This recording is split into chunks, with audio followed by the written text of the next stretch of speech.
¿Cómo están? ¿Qué tal? Muy buenos días. Ah, faltan unos segundos nada más, ¿verdad? Ya, ahora sí. ¿Qué tal? ¿Cómo están? ¿Cómo están? Buenos días a todas las chicas, chicos del aula 72 de la mañana. Como siempre, gracias por estar minutos antes de las 8. Sé que a veces es complicado, pero genial, ¿ya?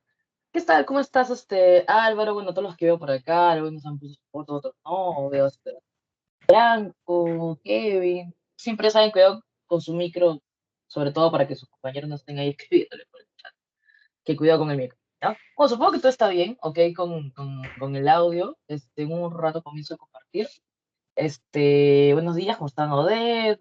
Cristian, ¿qué tal? ¿Cómo estás? No te salga la lagrimita. Grizzly, y bueno, los demás que se van conectando. Ok, ya, no puedo hacer mucha introducción porque saben que estamos en un ciclo verano, un ciclo de repaso.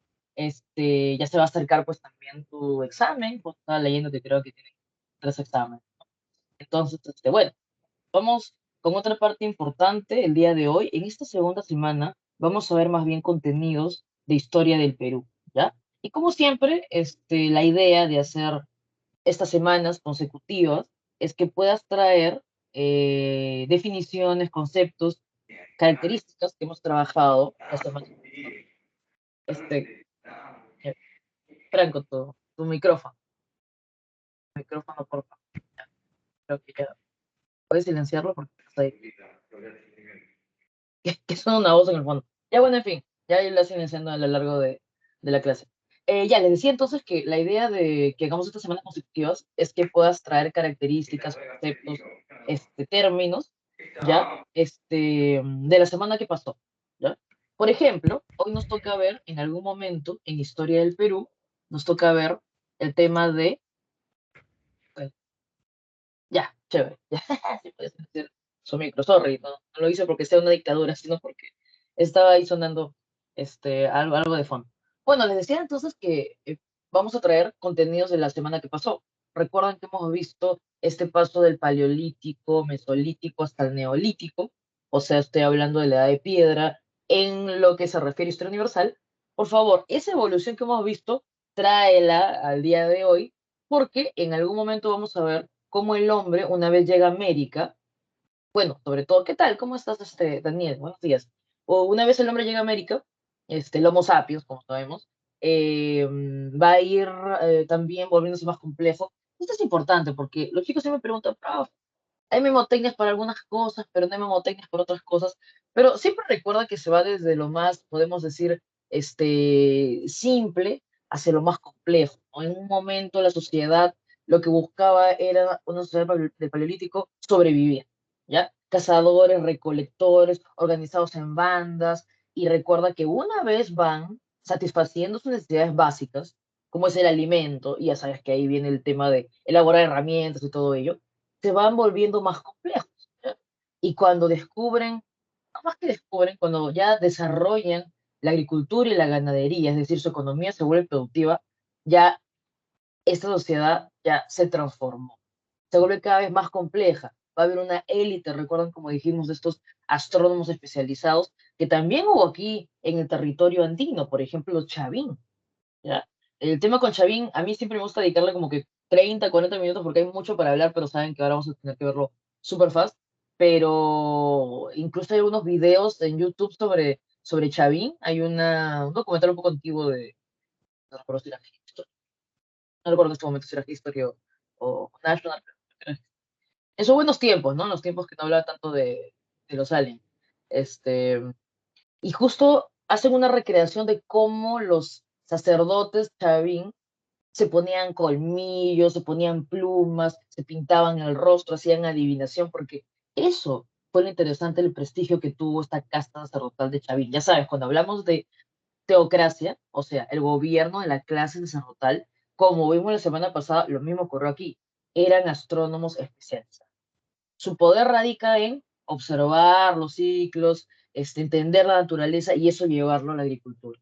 Incluso con predicciones, pues, como les decía, incluso con predicciones. O sea, tú ibas a Chavín de Huántar, que justo es la portada, pues, que lo tengo aquí en la parte de atrás, lo he puesto allí. En algún momento les recomiendo que vayan, es muy interesante. Y el templo de Chavín de Huántar, ya estoy avanzando un poco, lo vamos a ver en un rato. El templo de Chavín de Huántar tenía ductos, canales subterráneos que no solo servían para llevar el agua desde el río hacia donde yo quiero pues cultivar, sino también servían como, ustedes saben, ¿no? ¿Por qué nosotros a veces saltamos o nos sobresaltamos cuando vemos una película de terror? Porque todo está en la ambientación, todo está en el sonido.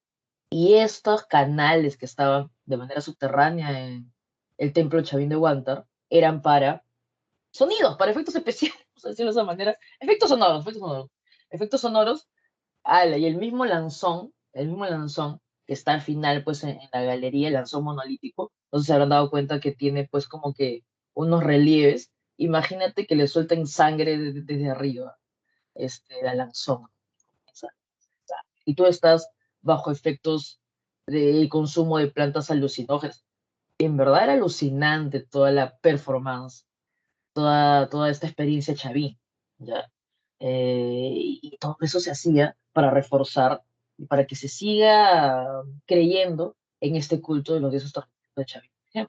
Pero eso es en el formativo medio, ¿ah? Tenemos que ver primero qué ha pasado para que haya ese nivel de complejidad. Por eso les decía, yo sé que hay memotecnias en algún momento, pero el, el proceso, la razón, la lógica máxima que tenemos aquí en la historia es que se va de un proceso mucho más sencillo hasta un proceso más complejo, ¿ya? Por ejemplo, o sea, en un rato vamos a hablar de la Uricocha, Toquepala, y las preguntas que vienen sobre el lítico peruano, por ejemplo, siempre son, te van a dar el contexto, ¿no? En dónde se ubicó este asentamiento, qué características tuvo, disculpa. Y si te hablan, por ejemplo, que tenían herramientas líticas, si te hablan que encontraron pinturas rupestres, sí o sí tú tienes que pensar, ah, esto se dedicaba a la casa. ¿Ya? Por ejemplo, vamos a ir viendo eso a lo largo, ¿ya? Pero son recomendaciones básicas antes de comenzar la clase de hoy, que a veces uno vuela y no hay quizás tiempo para estar reflexionando. Así que vamos a comenzar de una vez. Vamos a comenzar de una vez. De una vez. Acá. Ya saben que nos toca hablar el día de hoy desde el poblamiento americano hasta el intermedio tardío. Estamos ahí bastante como siempre. ¿Saben? Pregunten ahí, saben que tienen el aula de multichat. Pregunten, igual saben que cada 20, 25 minutos hago una, una pequeña pausa para ver si están escribiendo.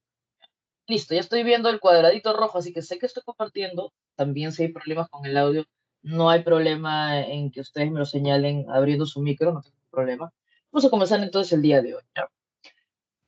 El primer tema es un tema que yo quisiera que lo veamos rápidamente porque creo que es un clásico, todavía sigue apareciendo en los exámenes, pero ya hay cosas, bueno, pues no, que ya se saben, que solo estamos repasando, y quizás sí hacer un poco hincapié en esta última teoría, que es bastante nueva en el sentido que es una teoría que tiene a lo mucho 15 años, ¿ya?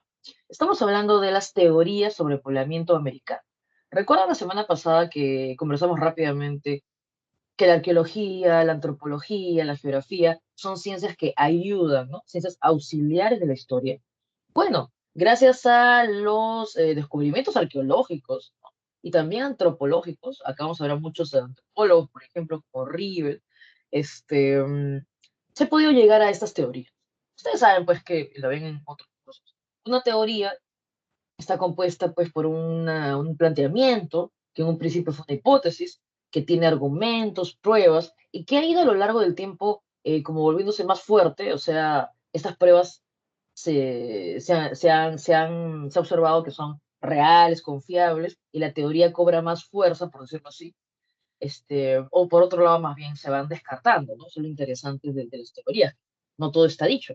El tiempo pasa, y sobre todo con nuevos descubrimientos arqueológicos, se puede seguir discutiendo esas teorías. Entonces, lo más importante cuando hablamos de las teorías sobre el poblamiento americano es, en primer lugar, estas teorías, ¿a qué pregunta responden? Sencillo. ¿Cuál fue la ruta que usó el Homo sapiens para llegar a América? Recuerda que no puede ser otro Homo, porque el Homo sapiens es el que va a poblar todo el planeta, ¿ya? Y ahí entra América, primera cosa. Lo segundo, cuando hablamos de Homo sapiens que va a llegar a América, sabemos pues que todavía estamos en la era de hielo, en el llamado Pleistoceno, pero ya es la última etapa, ¿no? Se dice que es la última glaciación conocida como la glaciación de Wisconsin o la glaciación de Würm, ¿ok? Eso es lo primero que eso ya está probado. Por eso es que ustedes ya no, nosotros ya no tenemos que hablar de Florentino Ameghino, que fue pues este primer intento de explicar, ¿no? Florentino Ameghino, argentino, tratando de explicar que en realidad la humanización ocurrió en América. Ok, él podía tener muchas ideas, pero las pruebas finalmente este, se descubre que no son fidedignas, ¿no? Que no son correctas, incluso había una manipulación allí. Pero regresemos aquí. Entonces, la pregunta que vamos a contestar es, ¿cuál fue la ruta que usó el Homo sapiens durante el Pleistoceno final, durante la última glaciación, para llegar a América? Ojo, estamos hablando de la última etapa del Pleistoceno. Todavía se da de hielo. Profe, ¿qué significa eso? Todavía hay grandes bloques de hielo en diferentes partes del territorio. Por ejemplo, aquí está viendo el mapita donde se encuentra América en el centro. ¿Ya? Acá lo que me falta es este puntero, que de vez en cuando hay que utilizarlo para hacer uno que otro garabato. Me pareció. Acá está. Entonces regresamos aquí y lo que quiero es hacer un garabatín.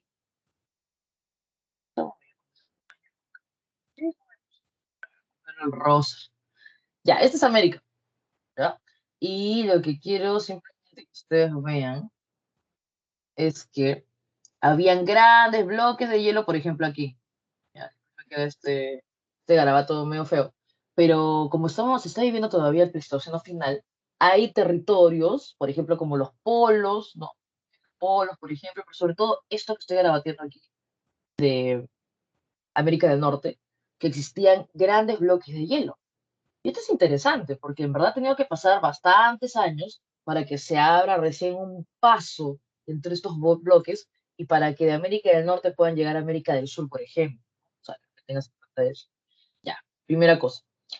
Bueno, segunda ya, porque hemos hablado que es el Homo sapiens, ya, no te Pleistoceno, ¿no? También otra cosa, para los que les gustan esos términos medios así complicados que pueden encontrar en los libros, durante el Pleistoceno final se vivía la llamada Eustasia glacial. Ah, no, puede venir en el examen.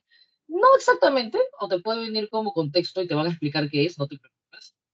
Pero por si acaso encuentres en algún libro para que estés leyendo. Si encuentras el término Eustasia glacial, significa, es un fenómeno que ocurre durante el Pleistoceno, por el cual el nivel del mar desciende. ¿Ya?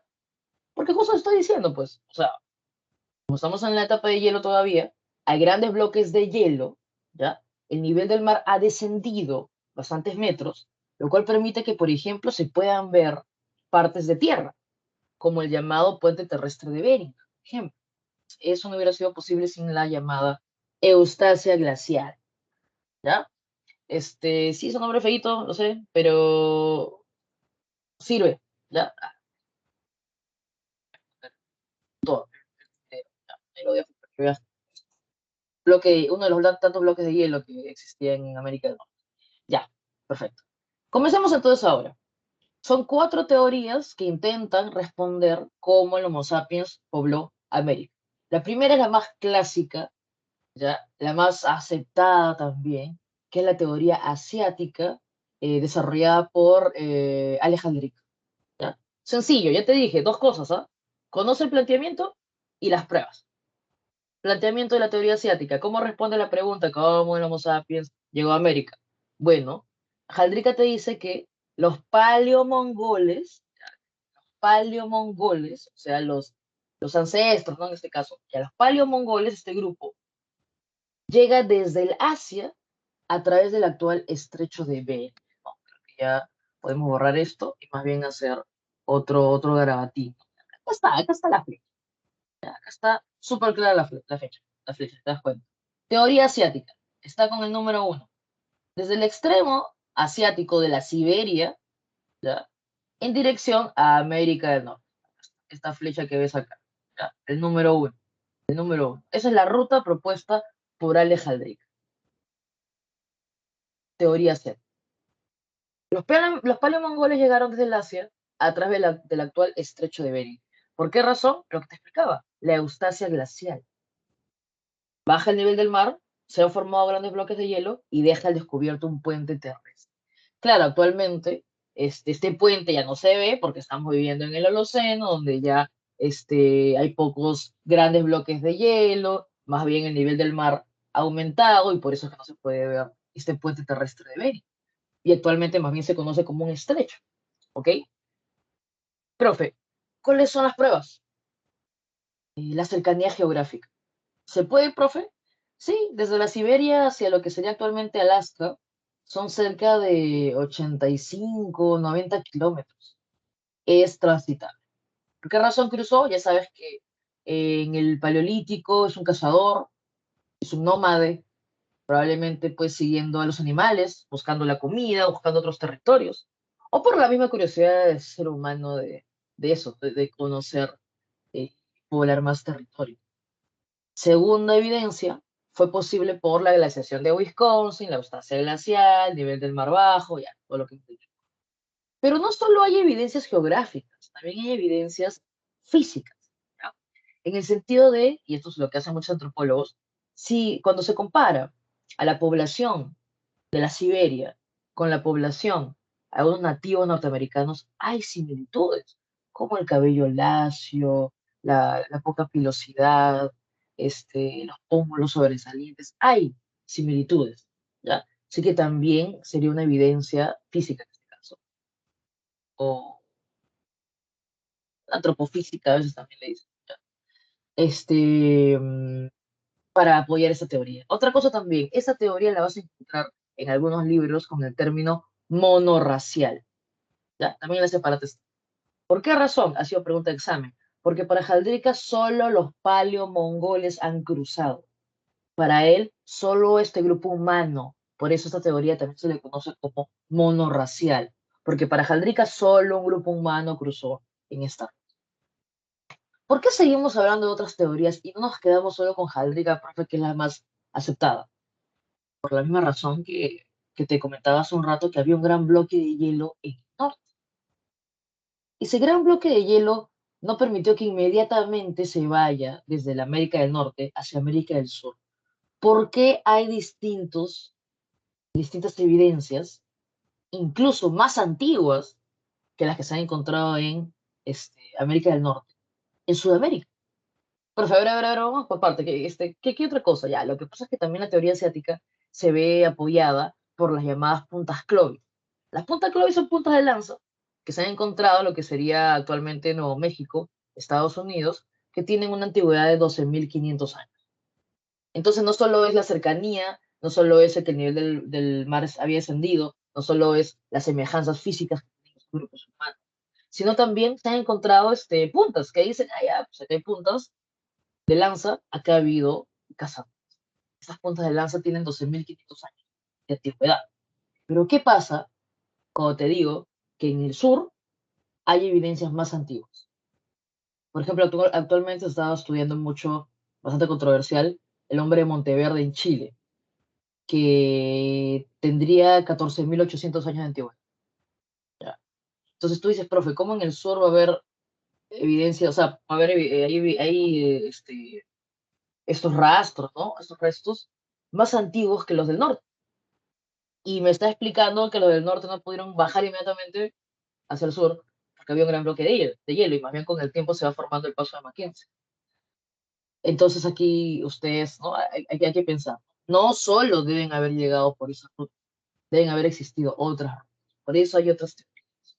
Segunda teoría, otra también antigua, ¿no? La teoría oceánica de Paul Rivet, que más bien es conocida como polirracial, porque Paul Rivet te dice, no, o sea, sí, es verdad, los paleomongoles llegaron, pero no fueron los únicos.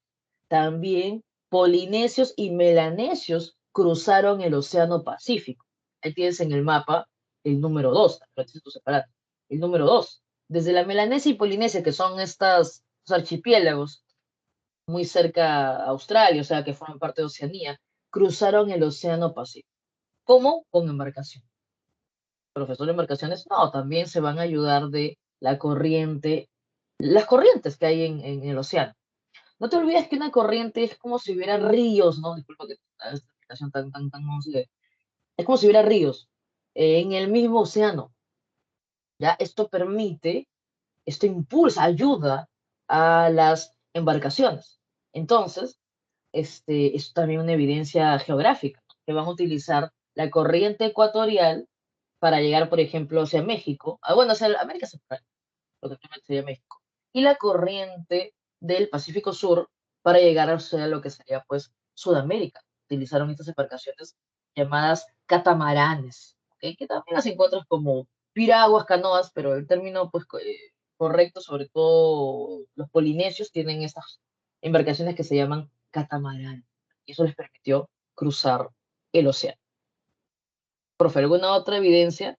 Los antropólogos han comparado tribus de estos archipiélagos de la Melanesia y la Polinesia con grupos humanos de Sudamérica y han encontrado coincidencias. Por ejemplo, los melanesios usan la hamaca, los polinesios cocinan bajo tierra.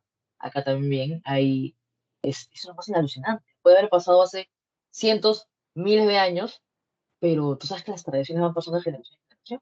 Y aquí también hay esa costumbre, que es la pachamanca, por ejemplo, de cocinar bajo tierra, que también existe en la Polinesia.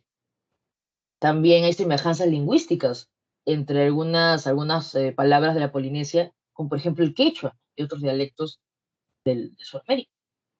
Entonces, lo interesante, como les digo, y también estudia que era una tribu en el Brasil y también se comparan. Entonces, acá muy útil los estudios de los antropólogos, por ejemplo, para comparar sujetos humanos y encontrar semejanzas. Hay un dato curioso, podemos decir un dato curioso, más bien de un expedicionario llamado Thor como el hijo de Odín, el hermano de Loki, Thor Heyerdahl, que organiza una expedición para probar si esto puede ser cierto, ¿no? Que han tenido comunicación los del sur de América con los de la Melanesia y la Polinesia. Y Thor Heyerdahl organiza una expedición llamada Kon-Tiki, donde hacen una embarcación muy semejante a las embarcaciones de los polinesios y cruzan el Océano Pacífico. O sea, desde el Callao hacia la Polinesia, cruzan en 101 días. Por ejemplo, comprobando de que la ruta del sur de América a la Polinesia es posible.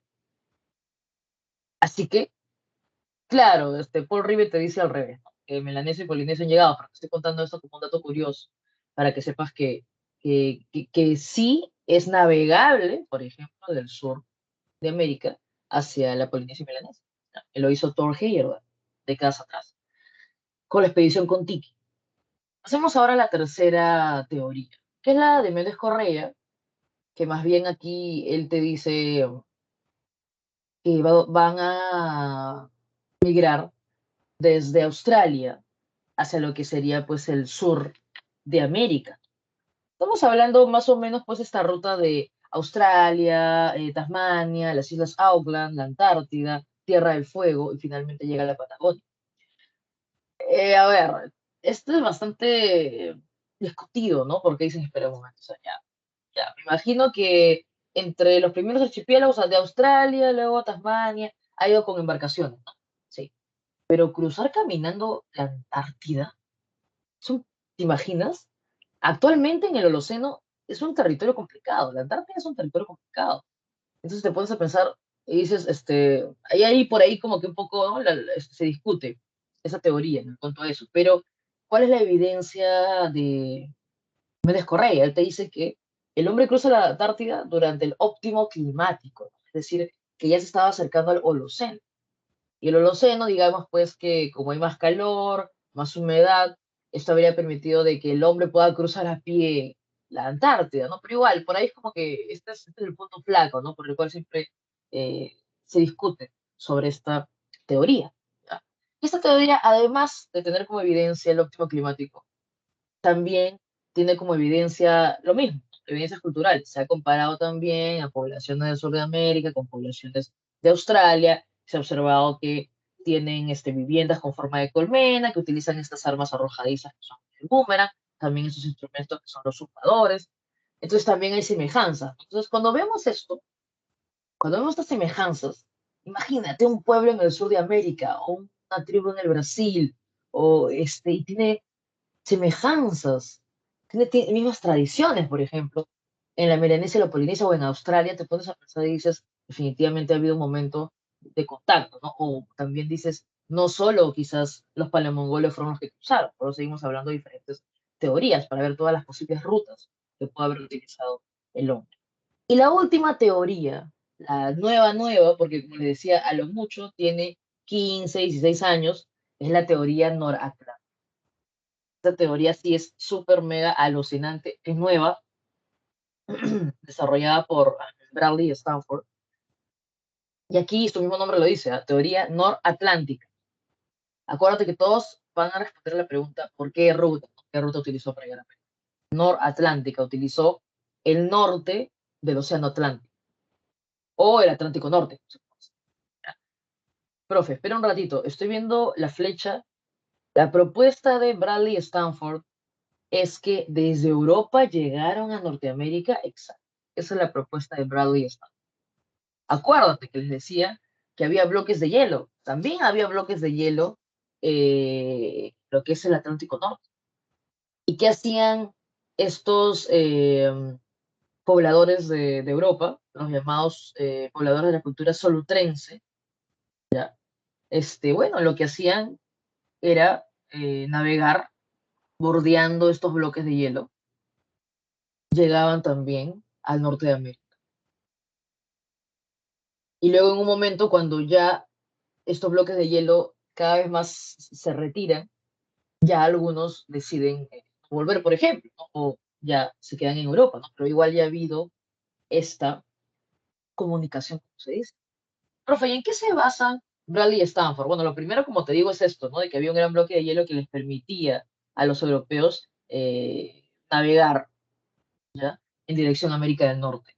Y otra cosa también es que se han observado similitudes entre las armas de los europeos, las armas pues de la cultura solutrense, también por si acaso teoría se llama teoría solutrense.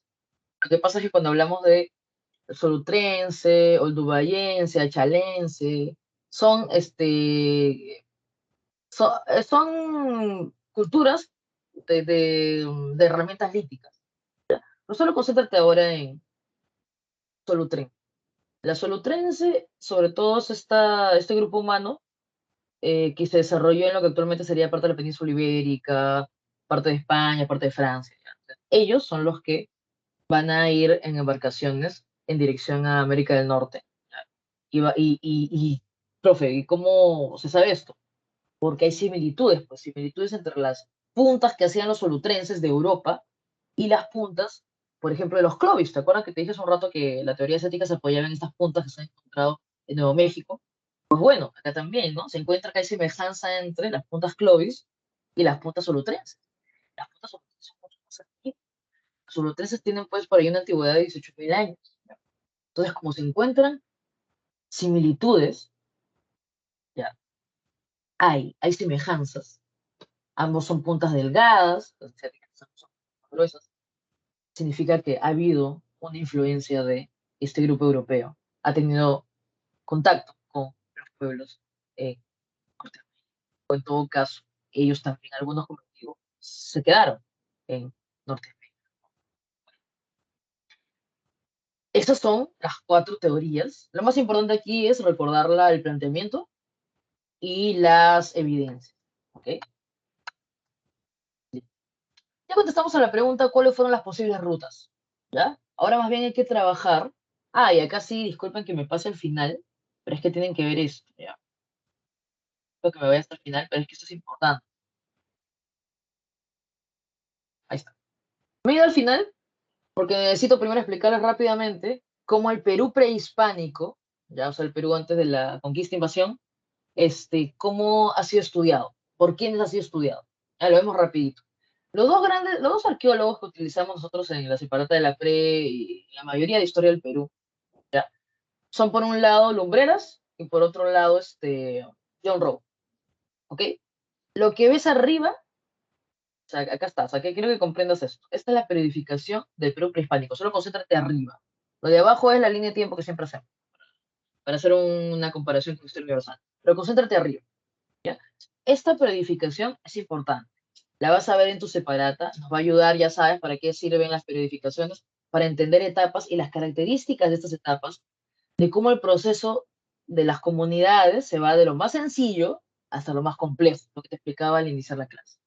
Entonces, en un principio tenemos que hablar de cómo este Homo sapiens que llega a América va cazando aquí, recolectando aquí en América, volviéndose, como les digo, cada vez más compleja su organización hasta desarrollarse las altas culturas, que conocemos como Chavín, etc. Entonces, utilizamos, por favor, concéntrate aquí, utilizamos dos periodificaciones. La que está arriba es la periodificación de John Rowe y la que está abajo es la periodificación de Lumbreras. ¿Ya? Profe, tengo que aprenderme una en especial. En realidad, como te digo, no. Las dos tienes que saber. Voy a poner una R de Rowe y aquí una L de Lumbreras.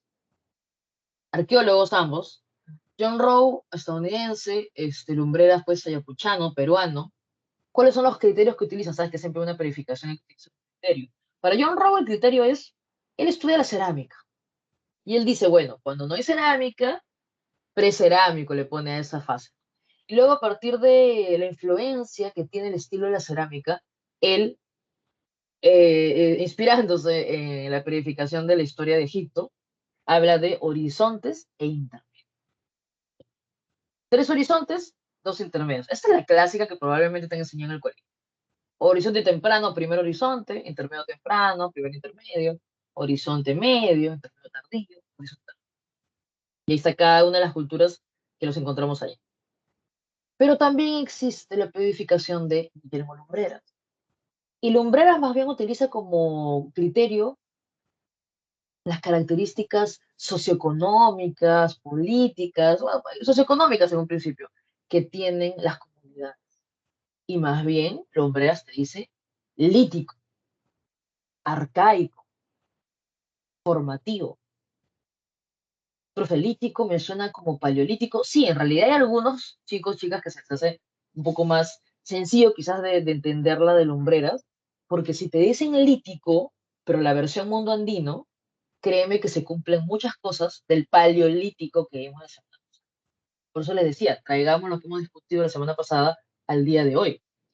Las características del paleolítico que vimos en Historia Universal hacen un match con el lítico. ¿Ya? El arcaico se divide en arcaico inferior y arcaico superior. Entonces, el mesolítico va a ser el arcaico inferior y el neolítico va a ser el arcaico superior. Si ya has visto, comprendes, entiendes bien las características que vimos la semana pasada, te van a ayudar también a comprender las aquí, en el territorio andino. ¿Ya? Pero ya te dije que se utilizan ambas periodificaciones. Podría parecerte cualquiera, podría parecerte las dos. En realidad, a Lumbreras lo utilizamos sobre todo más en las primeras etapas. ¿Ya? O sea, utilizamos más el lítico y los arcaicos. Y acuérdate de hacer este match. ¿Ya? Perfecto. Dicho esto, regreso al principio. Ya, regreso a donde nos hemos quedado.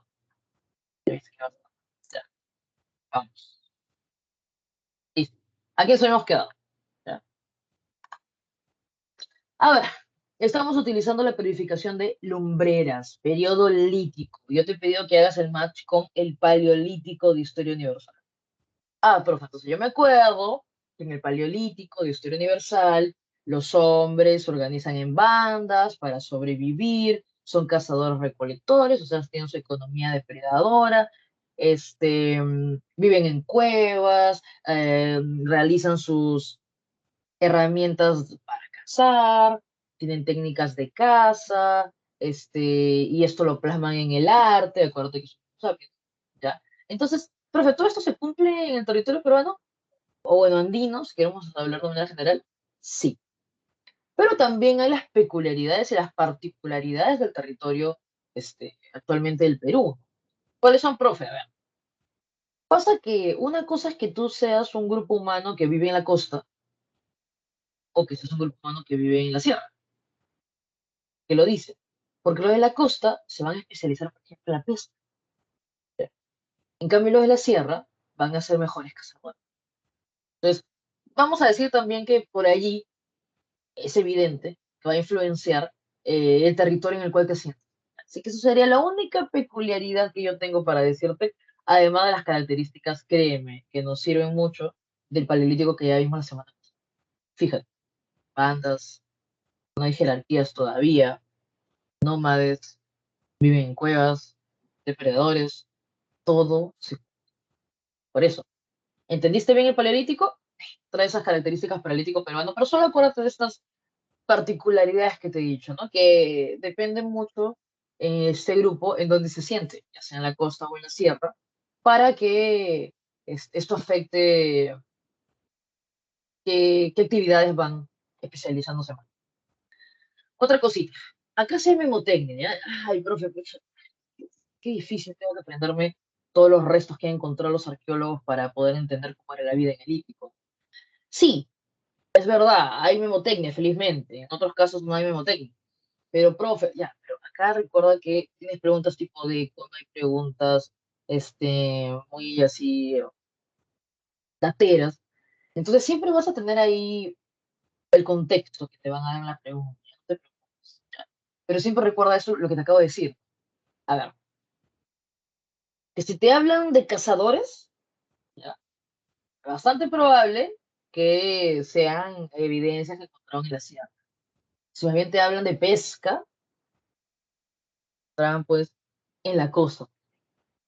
Entonces, este es lo primero que tendré que decirte. Segunda cosa que tengo que decirte es que, bueno, los arqueólogos han descubierto diferentes evidencias para poder decir, ah, ya, o sea, ellos se dedicaban a esto. O sea, no es que los arqueólogos alucinan y nada de eso. No. Si observa una pintura rupestre donde está representando una escena de caza, son cazadores.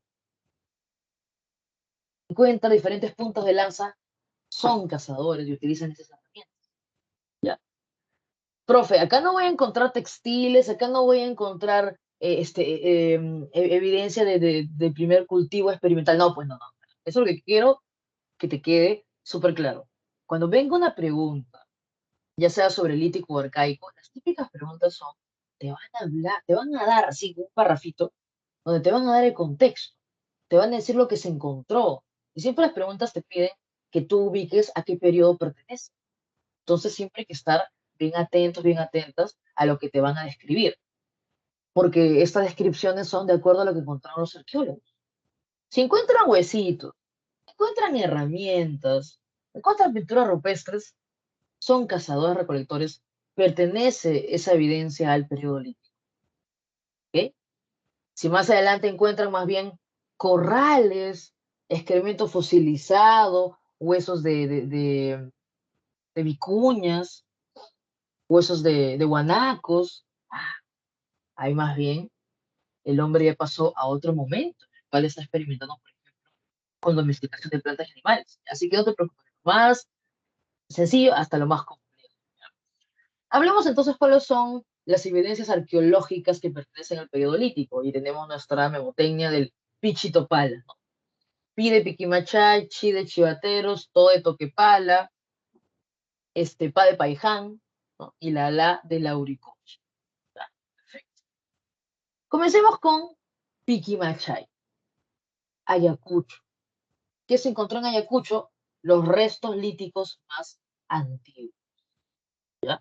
Entonces, cuando tengan Piquimachay, profe, estoy viendo que dice Piquimachay 1. Bueno, estamos con los problemas, pero una vez se lo explico. Los arqueólogos van ¿no?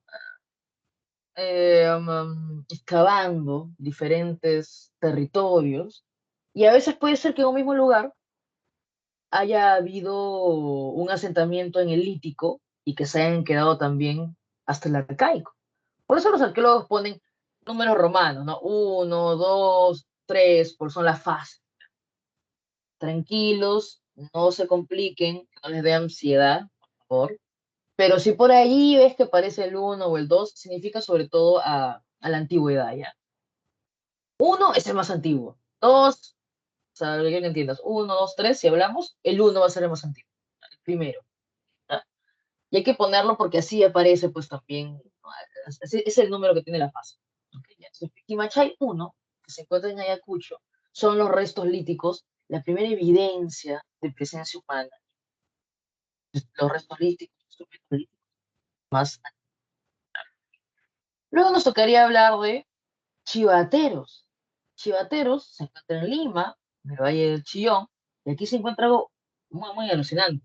No solo los instrumentos líticos, se encuentra una cantera, que significa una cantera de donde sacaban la piedra que trabajaban, y un taller lítico. ¿Qué significa eso, profe? Que vamos a ver cómo las piedras se van trabajando. Desde las más sencillas, pues preformas, que es una piedra, por decir así, que ha recibido algunos golpes, pero sin acabar todavía, hasta verlas cómo terminan en una punta, ¿ya? Lo más chévere es que en Chivatero se encuentran estos instrumentos que son como que sin acabado y que luego con acabado serían las mismas que se encuentran en Paiján, por ejemplo, lo cual nos dice que como ambos han estado en la costa, tanto Chivateros como Paiján, Chivateros en Lima y Paiján en La Libertad, han tenido vínculos, han tenido relación e influencia. Bueno, estaba hablando de Chivateros que se encuentra en Lima. Aquí se encontró una cantera, un taller lítico y también pues se ha visto que hay formas similares a la tradición de Paiján. Cuando te dicen tradición, significa la forma de hacer las puntas de piedra, las puntas líticas, que son las puntas de lanza. Luego tenemos Toquepala. Toquepala, que se encuentra en Tacna, son las pinturas rupestres más antiguas, porque Toquepala es una cueva. ¿Ya? En Toquepala se encuentra esta ilustración que ves en la parte baja, en la mano derecha.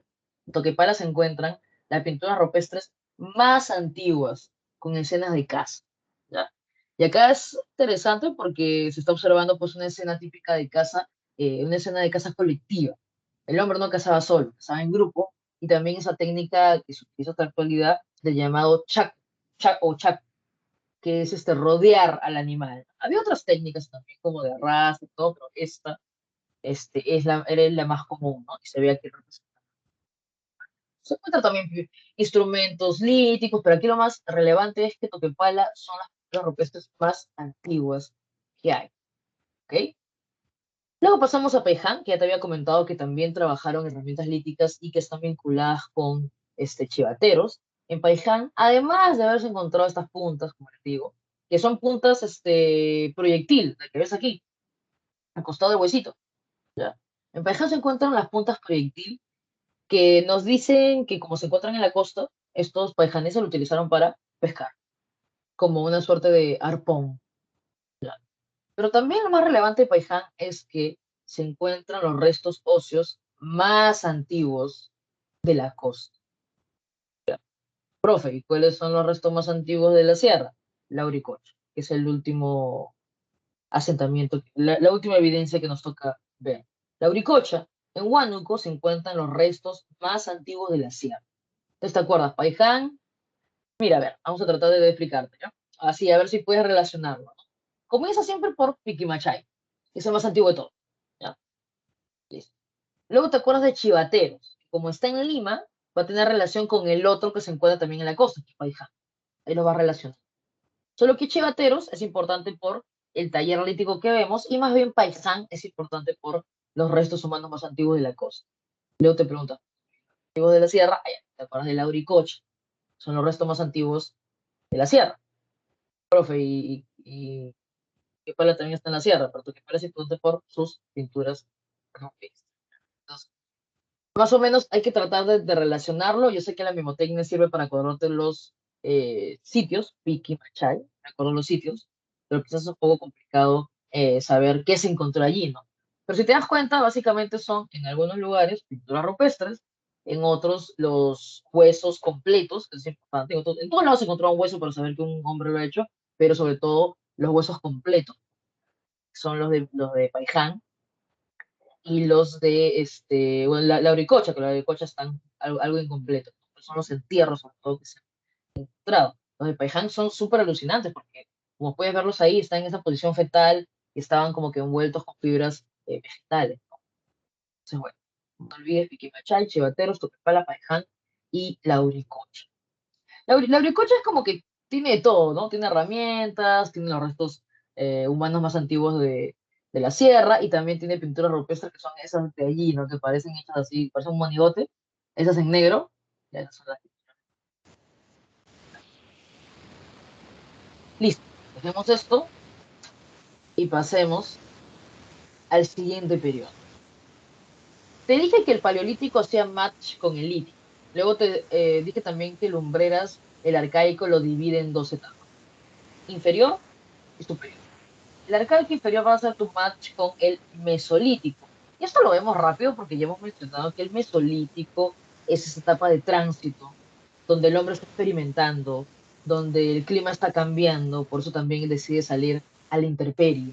Y si sale a la intemperie necesita protección, así que comienza a hacer sus viviendas. Ya. Esto aquí también se cumple en el arcaico inferior. Solo, por favor, no te olvides de la peculiaridad, ¿no? Ah, profe, ¿cuál es aquí la peculiaridad? Que el de la costa se va a dedicar a la horticultura y va siendo mucho más especializada su pesca, ¿ya? Y más bien, el que está en la sierra va a desarrollar la horticultura, pero va también a desarrollar la domesticación de animales. O sea, principalmente los camélidos, ¿ya? Como dice aquí también, aunque los camélidos sudamericanos. No significa que en la costa no, domesticaron animales, sino, por ejemplo, la domesticación del perro, ¿no? Está en la costa. Cuando hablamos principalmente del cuy, de lo que sería, pues, la vicuña, que luego va a ser alpaca, ya eso lo vemos sobre todo en la sierra. ¿Ya? Entonces, acuérdate, se cumplen las características del Mesolítico, que vimos en Historia Universal, pero hay la peculiaridad de la costa, la peculiaridad de la sierra. ¿Ya? Revisamos otra vez las características. Ya te dije que hagas el match. Inicia el Holoceno, más cálido, más húmedo, que también sirve para que el hombre comience a experimentar con la agricultura, ¿no? Es importante también que no todo esté tan frío, tan congelado, para que permita también que se desarrollen las especies vegetales. A ver, como es una etapa de tránsito, no significa que el hombre deja de ser del todo recolector, cazador, pescador, ¿no? Sino más bien se vive una economía mixta, ¿ya?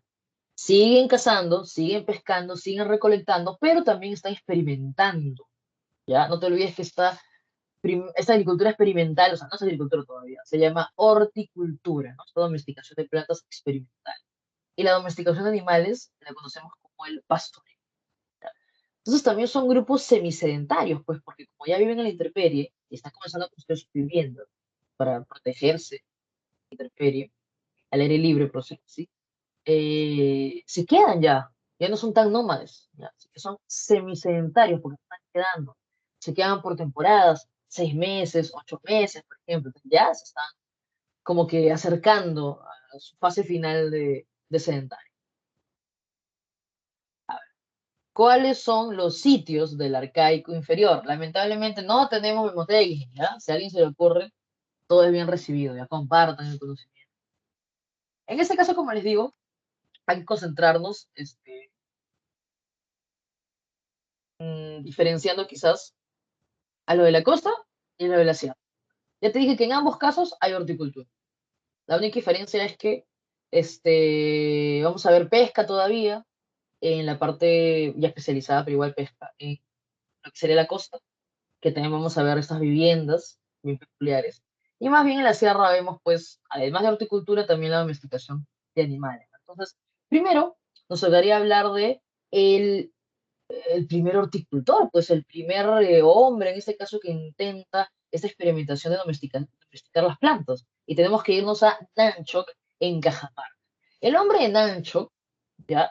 Es el primer horticultor. Profe, a mí me enseñaron pues que era guitarrero, sí, pero acuérdate que los arqueólogos siguen descubriendo, siguen investigando nuevos asentamientos y en mi tiempo se enseñaba que era guitarrero, pero luego se encontró a Nancho, que es mucho más antiguo que guitarrero. Lo cual nos dice que guitarrero, bueno, es otra evidencia de horticultura. No la más antigua, pero la segunda. Entonces, no olvides, Nanchok, la evidencia más temprana de horticultura. ¿Qué se encontró? Por favor, ¿qué encontraron los arqueólogos para saber que aquí se estaba experimentando con, bueno, se encontró semillas, restos de calabaza, quinoa, oca, maní? también tenían pues sus viviendas con piedra, barro, caña. Guitarrero en Ancash, también horticultor, no es el más antiguo, aquí se encuentra, por ejemplo, evidencia de payar, ají, frijol.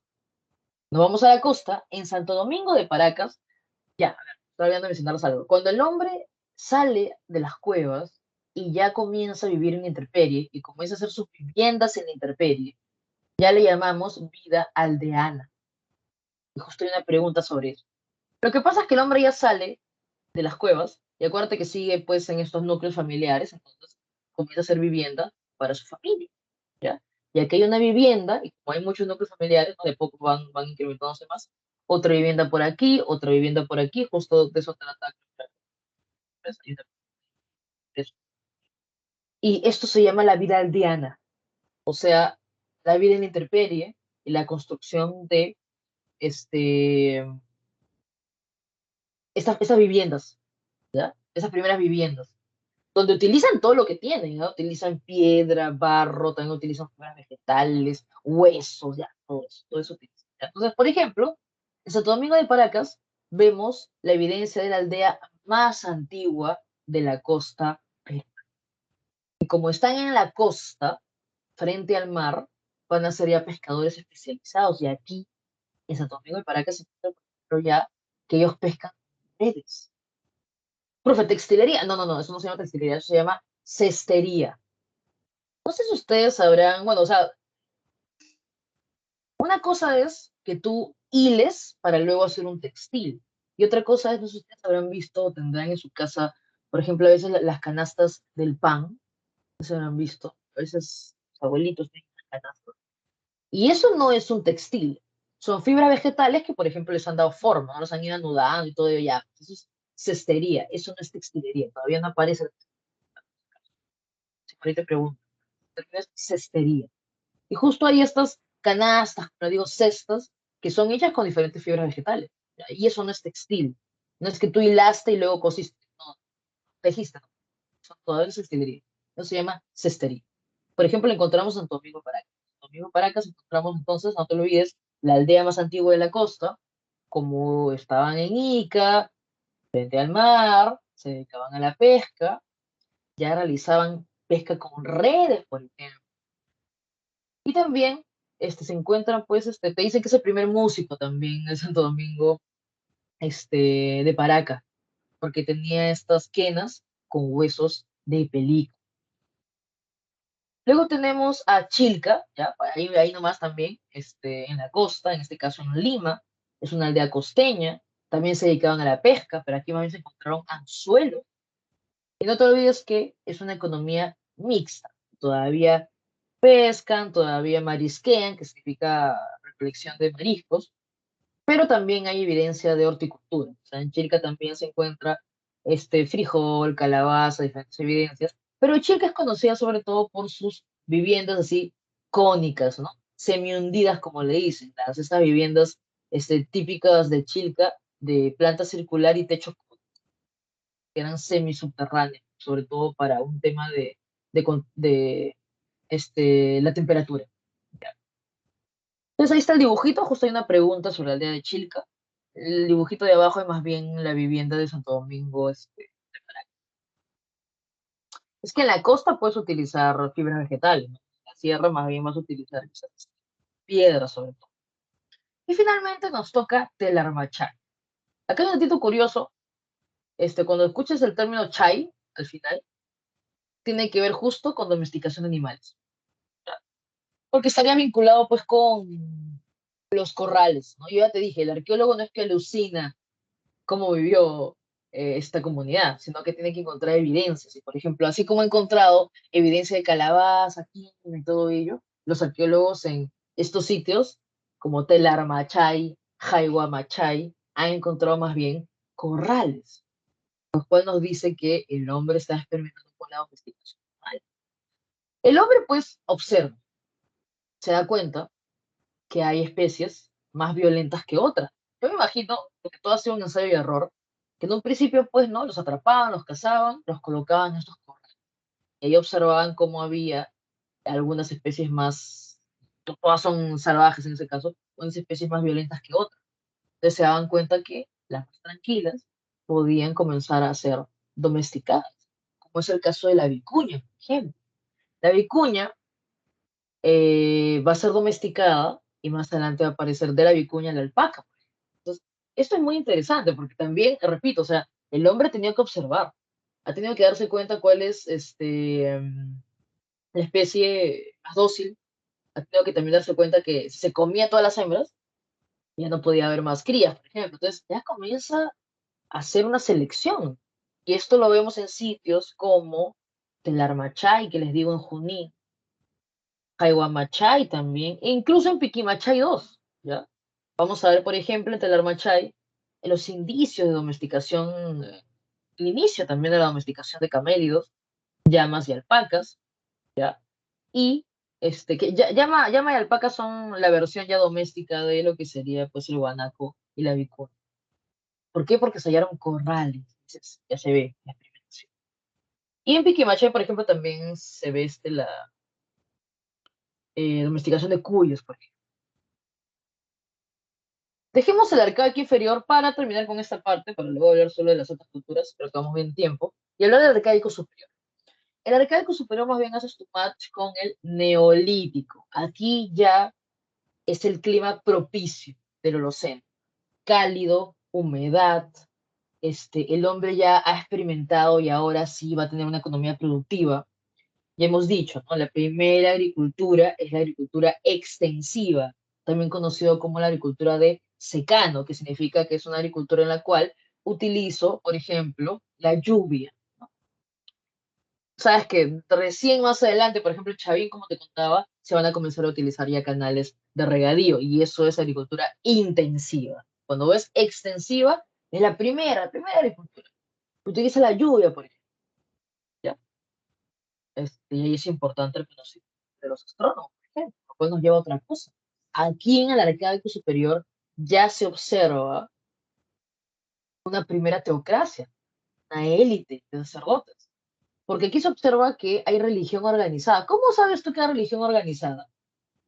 Porque puede ser que antes hayan existido diferentes cultos a los animales y todo ello, pero cuando ya ves una religión organizada es porque hay una élite encargada de las ofrendas, de todos estos ritos, y esta élite tiene un lugar en donde hace sus ritos.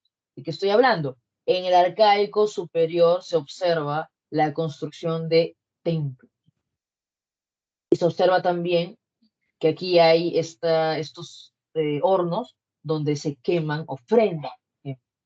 Se observa también que en este templo hay lugares bien diferenciados, un lugar donde solo entra la élite, un lugar donde se queda el resto de la población.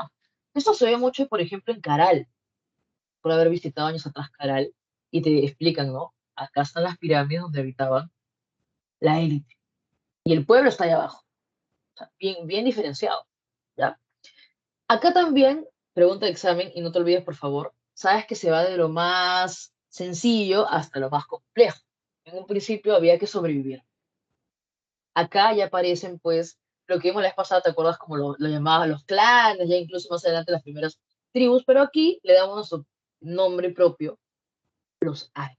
En el arcaico superior nacen los ayllus, que no son otra cosa que comunidades, núcleos familiares que tienen lazos de parentesco, tienen un ancestro en común, tienen un líder que es el curaca, tienen un animal tótem. Y aquí es importante el ayu, ¿por qué, profe? Porque que tú pertenezcas a un ayu, que tú pertenezcas a una familia, es importante, porque en el mundo andino lo importante era el trabajo colectivo, ¿ya? Justo por este hecho de que no existió moneda o que no estuvo oficializado, difundido el uso de la moneda, por eso es importante más bien prestar servicios, se pague todo en trabajo, así, o el trueque también. Entonces, bueno, no olvidar por favor que en el arcaico superior ya son sedentarios, aparecen estos templos que no están solitos construidos, hay toda una serie, y el ejemplo siempre va a ser Caral, hay centros ceremoniales, toda una serie de diferentes pirámides con niveles, plazas, todo eso se convierte en un centro ceremonial, ¿ya? Se forma el Aeyu también, el arcaico superior, y está surgiendo, como les digo, esta élite de astrónomos que es la teocracia. Son de economía productiva, agricultura, ganadería, intercambian los bienes, no te olvides, a través del trueque, ya. Y ojo, aquí aparecen dos tecnologías muy interesantes, ¿ah? La textilería. Y por otro lado, profe, ¿ya hay cerámica?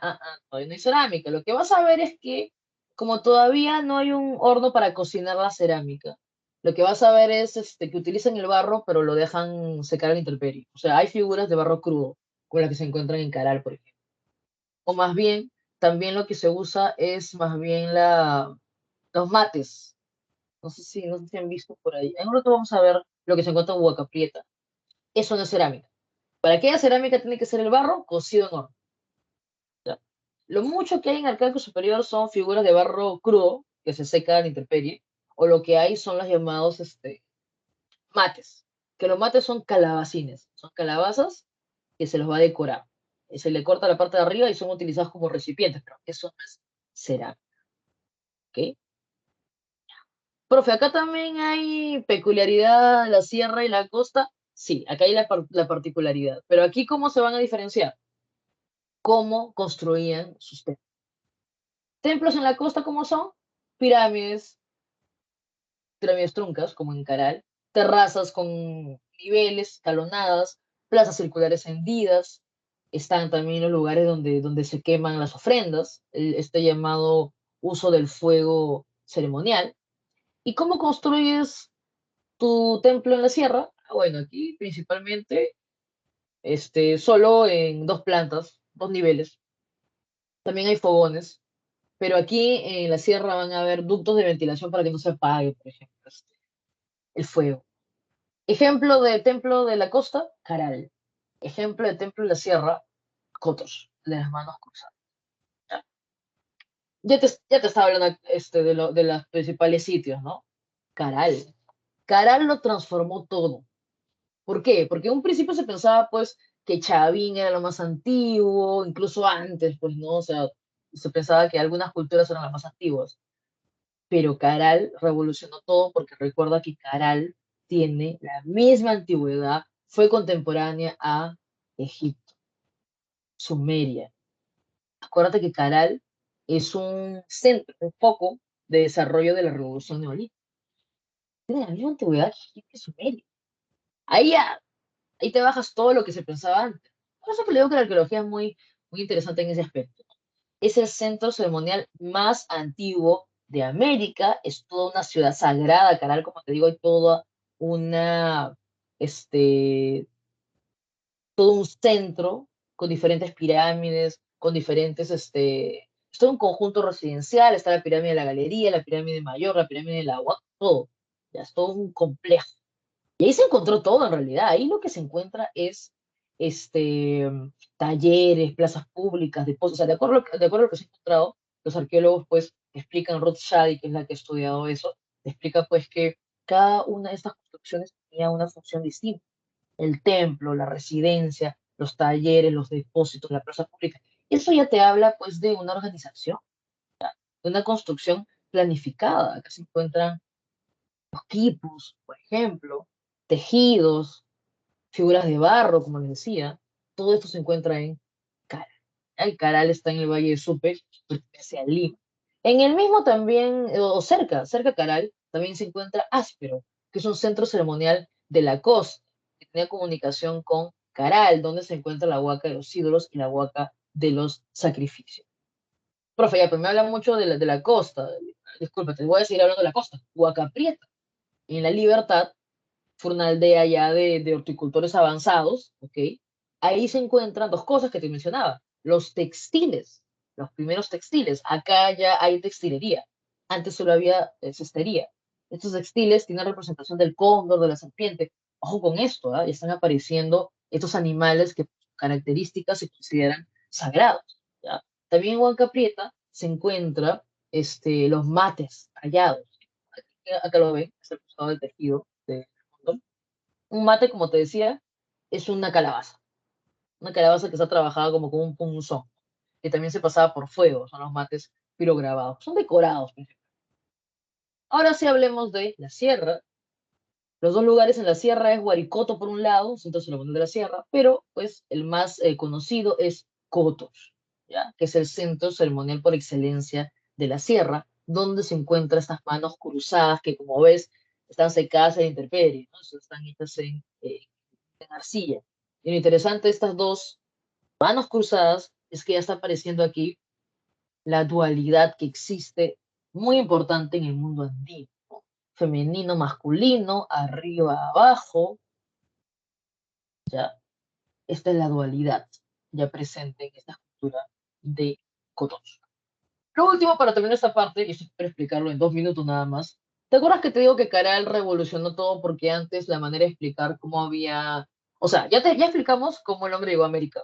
Ya explicamos cómo se fue convirtiendo desde un cazador-recolector a alguien con centros ceremoniales, con constructor de centros ceremoniales.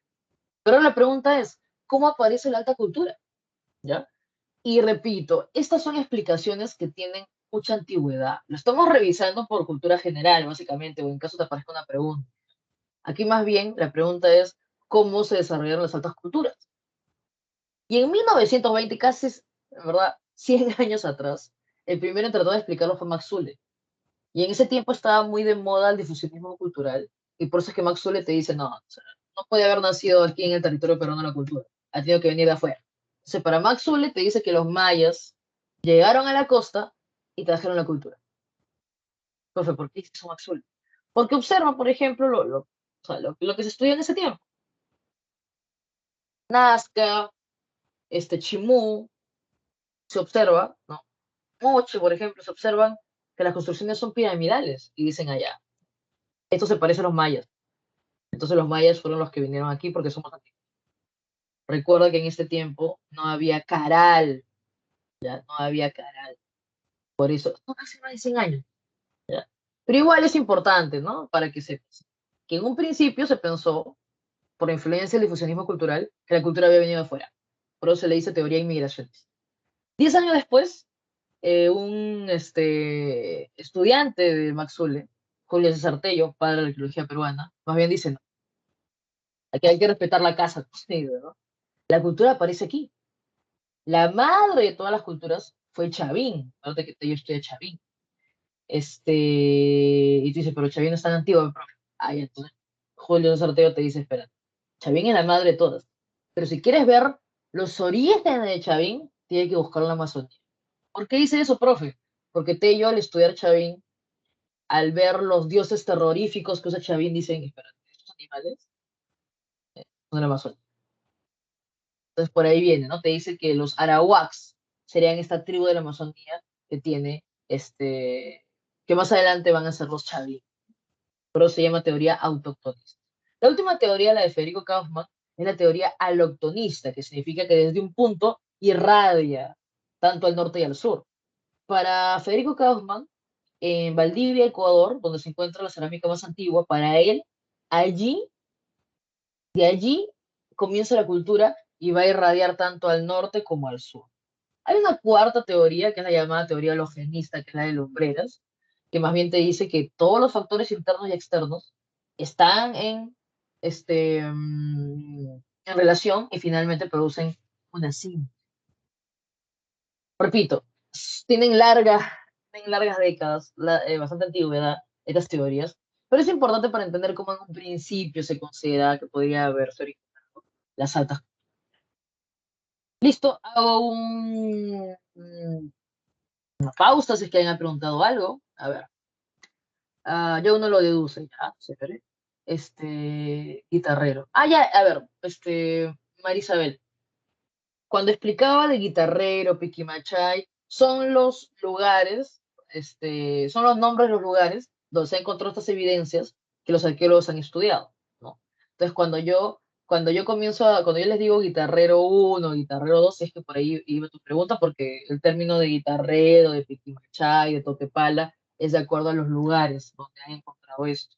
Pero si la pregunta va más que nada, guitarrero uno, Piquimachay uno, Piquimachay 2, no te olvides que es porque en un mismo territorio han habitado tanto en la época del lítico como en el arcaico. Entonces, lo que hacen los arqueólogos es ponerle uno, 2, 3, de acuerdo a las fases, comenzando con el uno sería la fase más antigua. Este, sí, sí, María Luisa. Como te decía, la de Ule tiene más de 100 años. Luego, pues la de Tello va a tener 90. La de Kaufman tiene, creo que 60, ¿no? O sea, si te das cuenta, todas son 1920, 1930, 1960, todos son antes de Caral. O sea, cuando Caral, como les digo, se encuentra Caral y revoluciona todo. ¿Ya?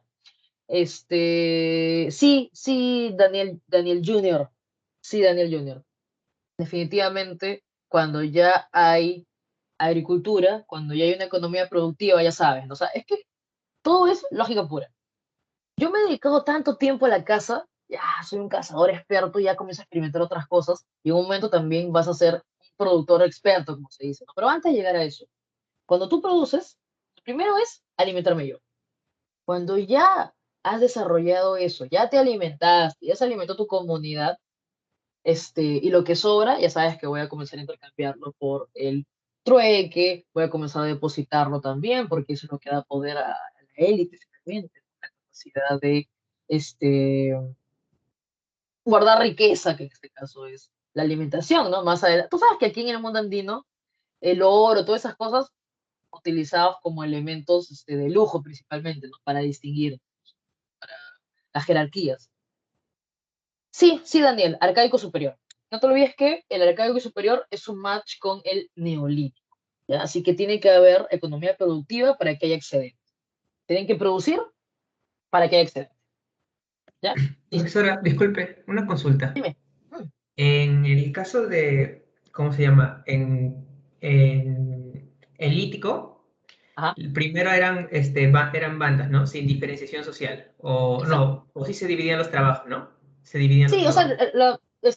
una cosa es diferenciación social para jerarquías, otra cosa es división del trabajo, o sea, hombres a cazar, mujeres a recolectar, o ancianos y niños también a recolectar. Eso es distinto a jerarquía. Sí. Ujú. Y en el arcaico superior sí aparece, ahí recién aparece la jerarquización, ¿no? Sacerdotes, guerreros no En el, tantos. ar- sí, lo que pasa es que, recuerda, en el arcaico inferior es solo el tránsito, y en el arcaico superior ya aparece lo que es la teocracia. Entonces, cuando ya aparece una teocracia, ya va a haber una élite, en un principio, solo astrónomos. Más adelante va a aparecer la élite de guerreros, cuando hablemos, por ejemplo, de Nazca, de Paracas, incluso en un principio. Ujú. Nazca, Moche. Sí, sigue, sigue. ¿Qué más quieres? Ok, eso sería todo. Muchas gracias. Gracias por tu pregunta. Listo. Vamos a continuar. Entonces les digo, sé que a veces no hay memotecnia, pero la lógica básica en un proceso histórico es que te basas de lo más sencillo, como su compañero decía, en un principio son bandas que quieren sobrevivir, que son cazadores, recolectores. No hay diferencias, o sea, esto es para hablar mucho, disculpen, o sea, hay liderazgo, sí, pero es el más veloz, el más fuerte, el mejor cazador, ¿no? Pero todavía no es complejo como para hablar de jerarquías. Una jerarquía ya es una élite que se está distinguiendo de los demás, por ejemplo, los sacerdotes, con su conocimiento de la astronomía que la van a llevar a la agricultura, ¿ya? Sí, arcaico superior comenzaría todo lo que es. O sea, sé que no están separados, pero la teocracia aparece en el arcaico superior. Se consolida, que es distinto, más adelante, ¿ya? Entonces, justo vamos a ver eso en este momento. A ver, sí, no sé. Sí, sí. Ahora sí, acá tenemos que abrochando los cinturones, ¿ya? Para avanzar rápido. Estamos utilizando, no te lo olvides, las dos periodificaciones, tanto la de Row como la de Lumbrera. Solo que la de Lumbrera es mucho más chévere para usarla en todo el periodo que hemos visto, ¿no? Mira, lítico, arcaico inferior, arcaico superior, haces tu match con paleolítico, mesolítico, neolítico, vale, de justo, ¿ya? Pero de aquí en adelante, con las altas culturas, vas a ver que en la separata o en el examen utilizamos ambas periodificaciones. Ya sabes que según Rowe es primer horizonte, horizonte temprano, y según Lumbrera sería el formativo, ¿no? El formativo para Lumbreras tiene también tres etapas que no vienen al caso aquí para darte más información y quizás este, perturbarte, sino solo concéntrate en que el formativo para Lumbreras tiene tres etapas y que en el formativo medio es donde se encuentra este, Chavín. Profe, pero yo quiero saber quién está en el formativo inferior. Ya en el formativo inferior está, por ejemplo, Garagay, Sechín, profe, y en el otro formativo superior, ¿quién está? Paracas, por ejemplo. ¿Ya? Pero no te perturbes, solo concéntrate que para Row es horizonte temprano, para el hombreazo es formativo, y aquí ocurre lo que le explicaba su compañero.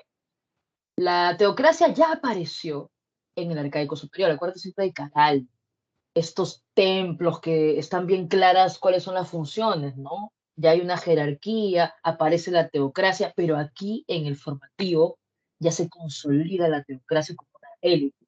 Acuérdate que su poder es conocimientos astronómicos llevados a la agricultura. Otra cosa también, en el arcaico superior que dijimos, profe, aparece la agricultura, pero extensiva, la de secano, la primera que, por ejemplo, utiliza la lluvia. Allá, acá en el formativo ya aparece la agricultura intensiva, que es la agricultura en la cual yo conozco mucho más las condiciones del terreno, entonces lo que hago más bien es desarrollar tecnología, como los canales de... Eso ya aparece aquí, ¿ya? Acá también en el formativo ya aparece la cerámica, ya aparece la orfebrería. No se preocupen si en la separata o en los libros aparece el término metalurgia, orfebrería. En realidad, el término metalurgia sobre todo para destacar las técnicas de trabajo del metal, pero la orfebrería quizás es el término más general, ¿no? Que engloba un poco más porque es darle forma a los metales, trabajar los metales, conocer cómo trabajar los metales. ¿Ya? Entonces, dentro de este formativo nos concentramos en el formativo medio porque aquí se encuentra Xavi, ¿ya?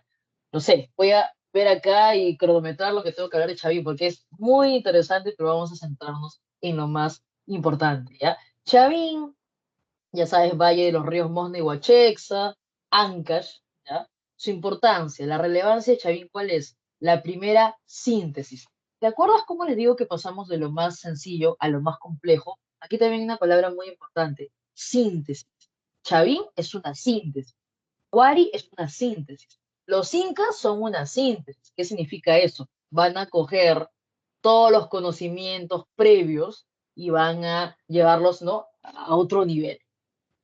Eso es interesante, que todos están en comunicación, van a tomar muchos elementos que son útiles y van,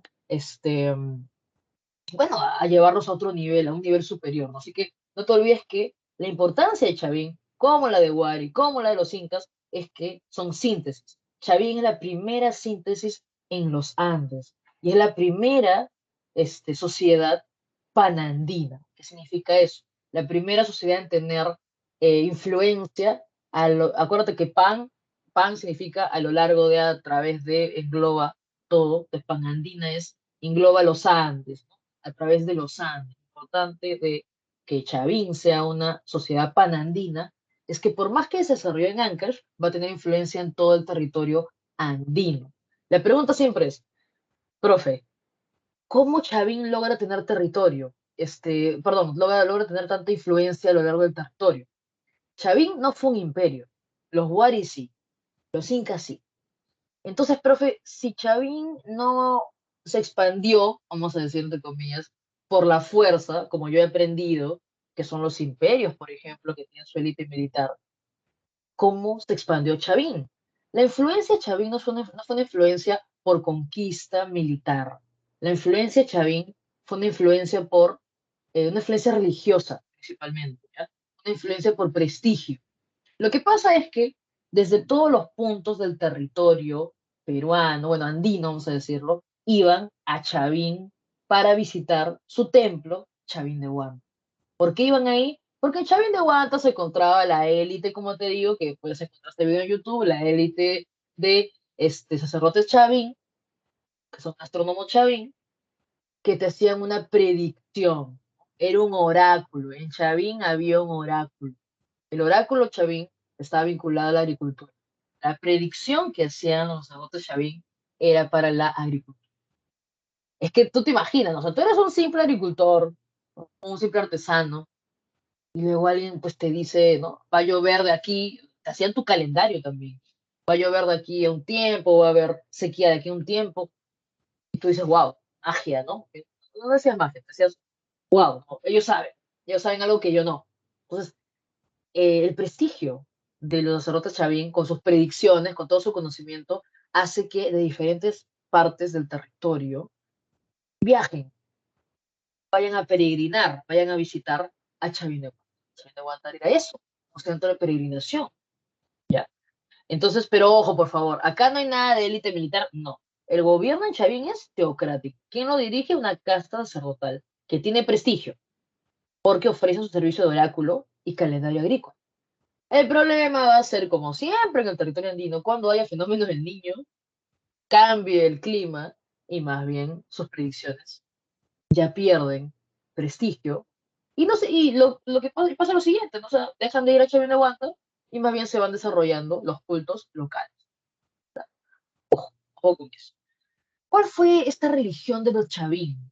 Te explicaba al comenzar la clase que los Chavín hicieron una buena selección de las características de los animales más intimidantes de la fauna para desarrollar su culto a los dioses terroríficos. O sea, tú no vas a ser pues un dios Ku y un dios llama, eso, o sea, de un lado es intimidante. ¿No? Si tú quieres demostrar que eres una élite poderosa, vas a elegir entonces que tus divinidades tengan colmillos, garras y la religión Chavín, la religión politeísta, que desarrolló el culto a los dioses terroríficos, y todas sus divinidades las encontramos, por ejemplo, en la litoescultura, ¿no? Así que dos pájaros de un tiro porque te acuerdas allá, la sociedad Chavín, su religión, dioses terroríficos, que tienen ahí un poquito de rasgos de animales, pero también algunas características este, antropomorfas, como se dice, o sea, de ser humano se encuentran en la principal expresión del arte chavín, que fue la litoescultura, ¿no? En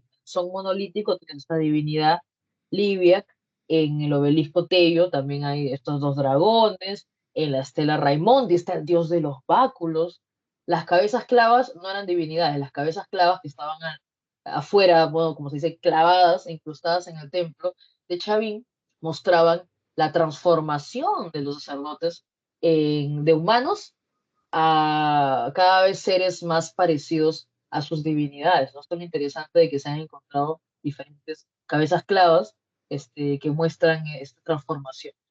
Lo que pasa es que también hay que mencionarlo, como les decía, estaba muy difundido el uso de plantas alucinógenas en las ceremonias que daban los chamíes. Consumían el cactus de San Pedro en bebida y también, por ejemplo, el yopo, que se inhalaba, ¿no? Pero ya te imaginas, o sea, yo les decía, hay mucho para hablar y imagínense ustedes bajo sustancias psicotrópicas, ¿no? Ahí, entrando al, entrando al templo de Chavín de Huántar, ¿no? Y luego aparecían todos vestidos así, con cacao. En fin, los Chavín supieron hacer esta puesta en escena, esta performance, como se dice. Su cerámica, por otro lado, más bien fue pues monócroma, básicamente predomina de color negro, tiene este relieve en la decoración, pero su base es plana y cuerpo globular con asa estribo y gollete. Ay, acá falta algo y quiero mostrarles que sí creo que sí, que vean, está más bien en la separata. A ver, en la separata, página 5 donde está Chavín, están ahí justo, eso sí, por favor, es importante que lo recuerden, creo que es también de la separata, bueno, entiendo.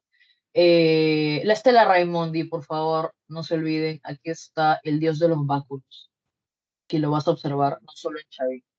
El dios de los báculos aparece en Paracas, aparece en Tiahuanaco y aparece en Huari, y más adelante también se transforma en el tiempo de los incas. Es interesante, ¿ya? Es bastante, bastante chévere cómo las divinidades, o sea, cómo puedes explicar tú la influencia que tiene un grupo, entre otros, por las divinidades, ¿no? Pero también quería mostrarte eso rápidamente. Porque así, Este, mm, este templo, esta es la forma, este es el templo Chavín de Huántar, una maquetita, ¿ya? Una maqueta. Sobre todo para que tú comprendas lo siguiente, esta forma del templo de Chavín se le dice templo en forma de U, porque se puede ver que aquí aquí está, uy Dios, aquí está la U, ya ahí está, creo que se ve, ¿no? Ya es el templo en forma de U, siempre se direcciona, ¿no? se oculta el sol, a veces se direcciona hacia donde están ríos, básicamente. Pero acá hay una cosa importante. Esta forma que tiene el templo de Chavín, de Huanta, ¿ya? Es una forma que te encuentras en Caral. ¿Ya? Entonces, Chavín, por más que estuvo en Ancash, no te olvides que Chavín es una síntesis. Así que Chavín toma los elementos, por ejemplo, de el arcaico superior y los va a llevar, como les digo, a otro nivel. Entonces, ojo, estas plazas hundidas, estos templos en forma de U, son templos que tienen una forma de templo costeño, por más que Chavín esté en la sierra. Pero eso significa que fueron así. ¿Ya? Para eso principalmente querían. Regresemos al PP. Listo.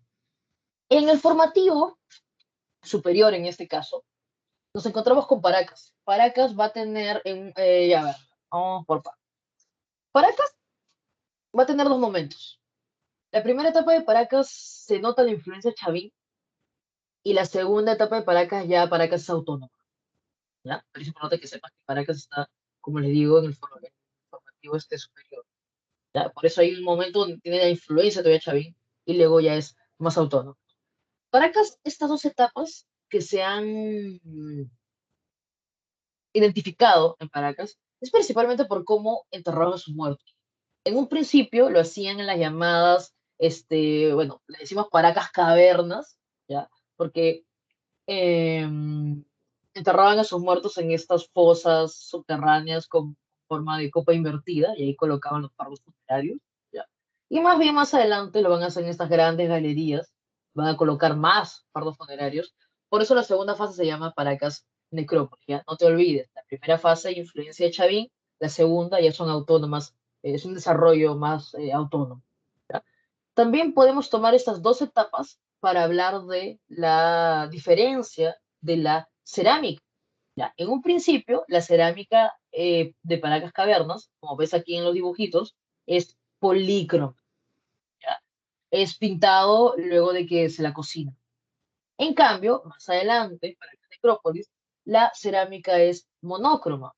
Se la pinta antes de entrar al horno. ¿Ya? Y tiene esta forma de zapallito, como se ve. Más. Bueno, la fase Paracas, Cavernas, su capital o ciudad más importante fue Tajahuana, y más bien en Paracas Necrópolis encontramos a Topará. Ya. Bueno, Paracas recuerda que se desarrolla en la península de Paracas, el mismo término Paraca viene de lluvia de arena, ¿ok? Y aquí ya vemos algo interesante. Mientras sigue la influencia de Chavín en Paracas, hay una élite vinculada pues con la casa.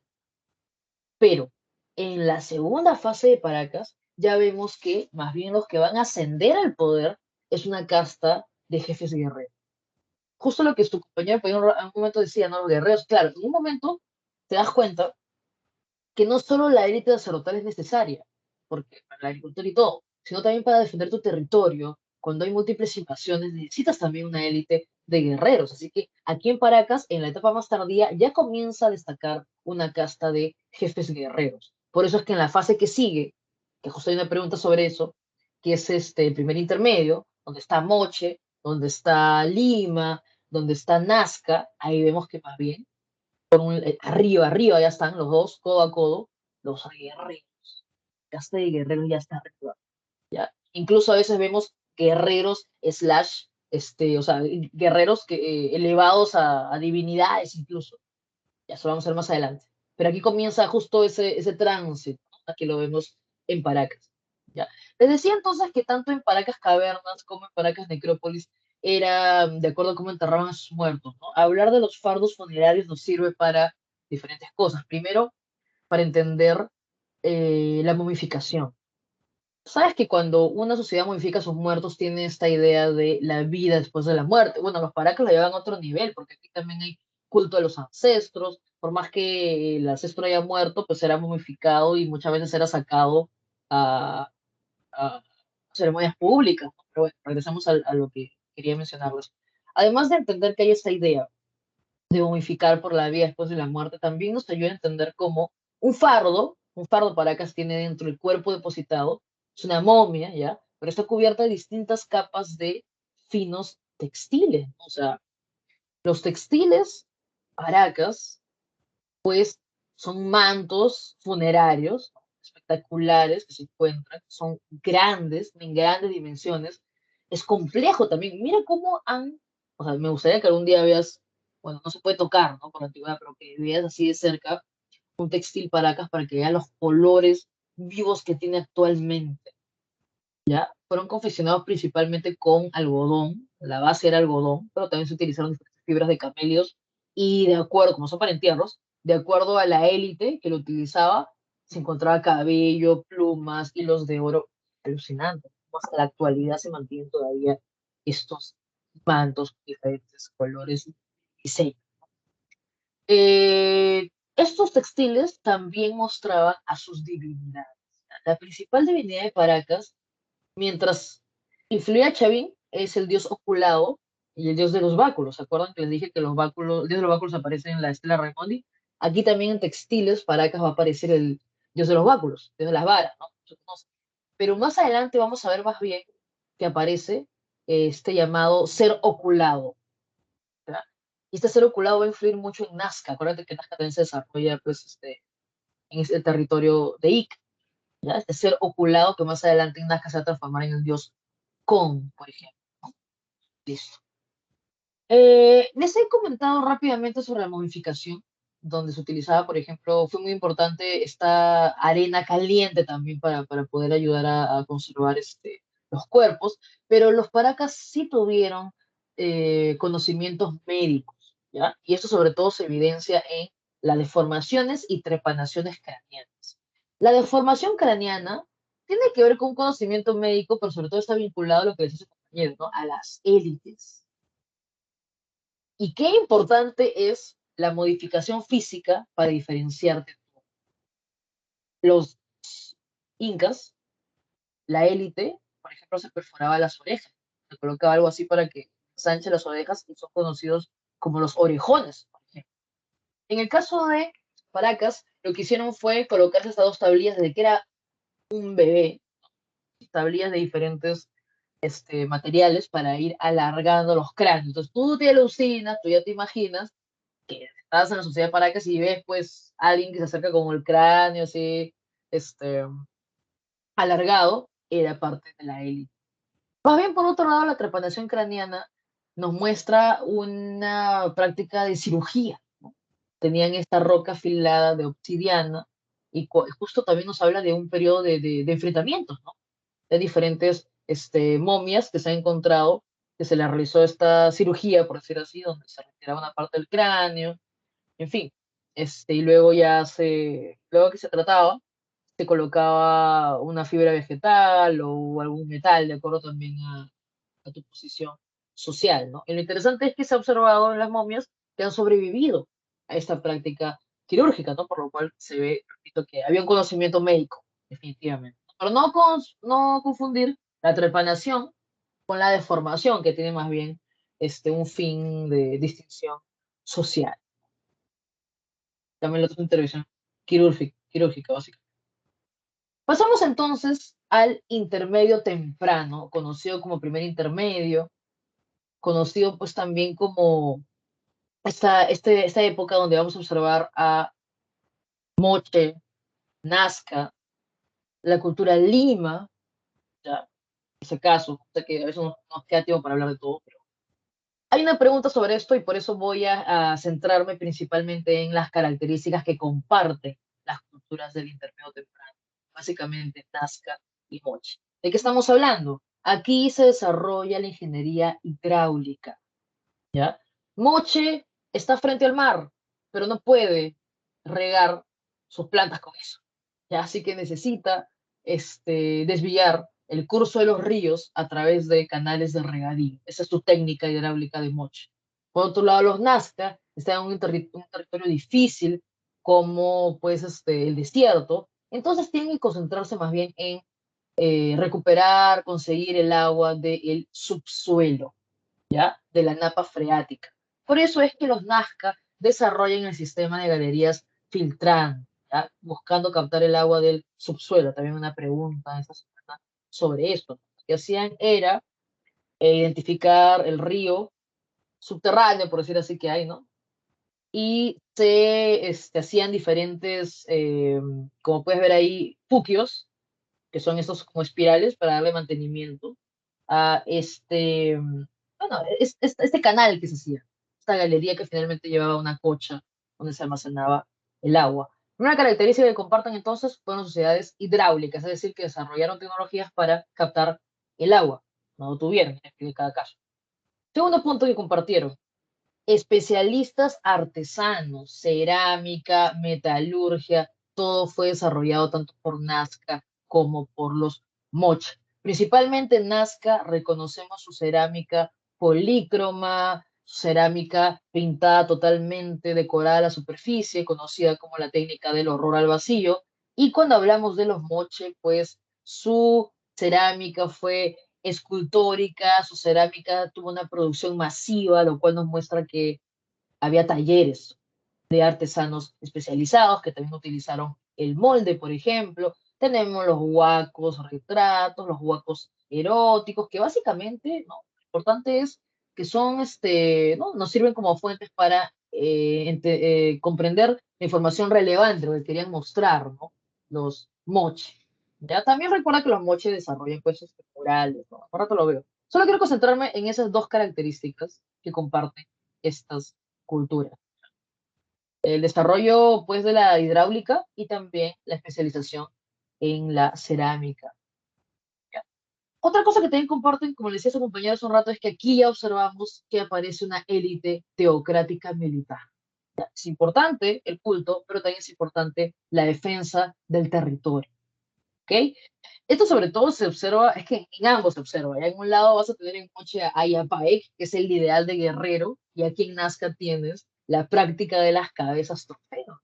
Las cabezas trofeo no solo aparecen en la cerámica como decoración, sino también se han encontrado cabezas trofeo momificadas, lo cual nos dice que estas cabezas trofeo fue una costumbre de los Nazca, eran cabezas utilizadas como ofrenda, pero también te demuestra que eran las cabezas de los guerreros vencidos que eran tomados por ofrenda y se les ofrecía al dios Kon, que como ves es una versión del dios oculado de los paracas, ¿no? Es interesante cómo van ahí evolucionando algunas prácticas, ¿no?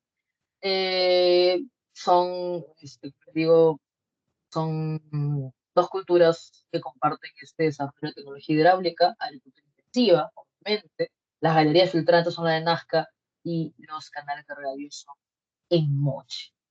¿Ya? Bueno, su arquitectura también comparten este gran desarrollo, esta gran construcción planificada de centros ceremoniales. El centro más importante en Nazca fue Cahuachi, donde estaba esta élite de videntes, por ejemplo. Pero también, como les digo, cuando tú ves Cahuachi, observas la pirámide, las plataformas, las plazas, hay una planificación de la construcción. Lo último que nos quedaría hablar de Nazca son la importancia, pues, disculpa, es la importancia de los geoglifos, que tú los conoces como la línea de Nazca. Estos grandes dibujos hechos en las pampas desérticas de Palpa y Nazca, ¿no? Y hay diferentes teorías y ninguna se contradice, fueron hechas con fines religiosos vinculados al culto al agua, ¿ya? Por un lado nos muestra, pues, que fueron calendarios astronómicos, por otro lado también nos muestra caminos rituales en dirección a Cahuachi, y también, acuérdate, disculpa, que las líneas de Nazca no todas son las que tú conoces como animales, otras son también líneas, básicamente, pues, ¿qué podemos decir? Figuras geométricas. Entonces, muchas también indicado en el curso de los ríos subterráneos, muy importantes para Nazca porque captaban el agua de la napa freática. ¿Ok? Listo, pasemos a Moche. Ya les mencioné lo que comparte con Nazca. Yo prefiero estudiar siempre a Nazca junto con Moche, de acuerdo a lo que comparte. Y luego ya hablo de sus particularidades. En el caso de Moche, lo interesante de Moche es que fueron diferentes como reinos independientes, pero que compartieron lazos. Por eso muchas veces encuentras la confederación, ¿no? De los Moche. Básicamente son diferentes reinos, estados dependientes que comparten elementos como la lengua, que fue el muchik, la vestimenta, la técnica para la cerámica y también el culto a su divinidad principal, este guerrero ideal, Aya Paik, conocido como el de Goya. Su economía, ya la mencioné, fue muy importante el desarrollo de canales de regadío, ya como el de la cumbre, para desarrollar la agricultura intensiva, pero también al estar frente al mar, se dedicaron a la pesca y al intercambio comercial. Su arquitectura también se caracteriza por una planificación, centros urbanos ceremoniales, como el Sol, la Boca de la Luna. Sé que no mucho tiempo, pero que es importante decirte algo así rapidito. Los moche también tuvieron, la élite moche solicitaba a las diferentes familias que se entreguen adobes como tributo. Por eso es que pudieron desarrollar o sea, gran urbanismo. La Huaca del Sol, la Huaca de la Luna, que tiene cientos de miles, ¿ya? Se ha utilizado adobes para poder construir. ¿Ya? También el mausoleo de Zipán, que es Huaca Carvajal, el complejo del Brujo, donde encontramos, por ejemplo, los murales, que también era una característica del arte moche, ¿ya? Su cerámica escultórica, realista, pictórica por el decorado, bícroma por los colores utilizados, también ya mencionamos. Y lo último sería hablar de dos cosas. Lo primero es que el descubrimiento de la dama de Cao es también importante porque nos muestra que la mujer también formaba parte de la élite, formaba parte de los ritos, porque se encuentra la dama de Cao, se la encuentra con distintivos, incluso podemos decir superiores a los del señor de Zipán. Entonces no solo nos muestra que la mujer también participaba, pues formaba parte de la élite, la sacerdotisa, y además nos muestra que estos distintivos, como les decía, el metal se utilizaba principalmente para distinguir a la élite. Eh, conocieron diferentes técnicas, ya, conocieron diferentes técnicas como el repujado, el dorado, pero ellos aliaban el oro. ¿Ya? La tumbaga que le decían los españoles es que ellos utilizaban pues una aleación de cobre con oro, ya no era oro puro, vamos a ponerlo de esa manera, ¿no? Y vemos las diferentes técnicas, como digo, que desarrollaron en la metalurgia. Ahí ves las pecheras, los tocados, las orejeras, donde también utilizan piedras preciosas.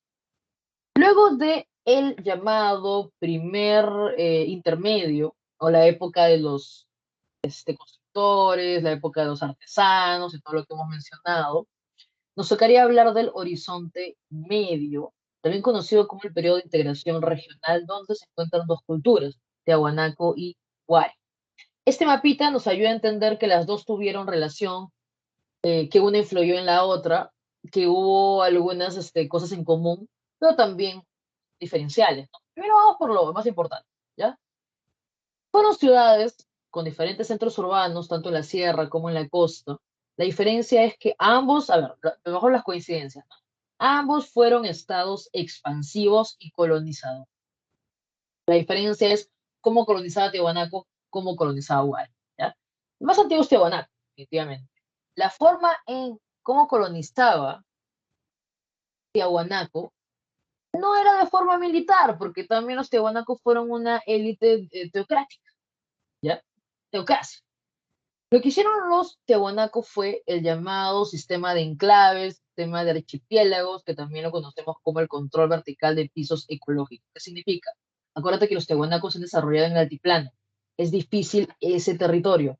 Hay una agricultura y ganadería limitada. Entonces necesitan obtener más productos de otras partes del territorio.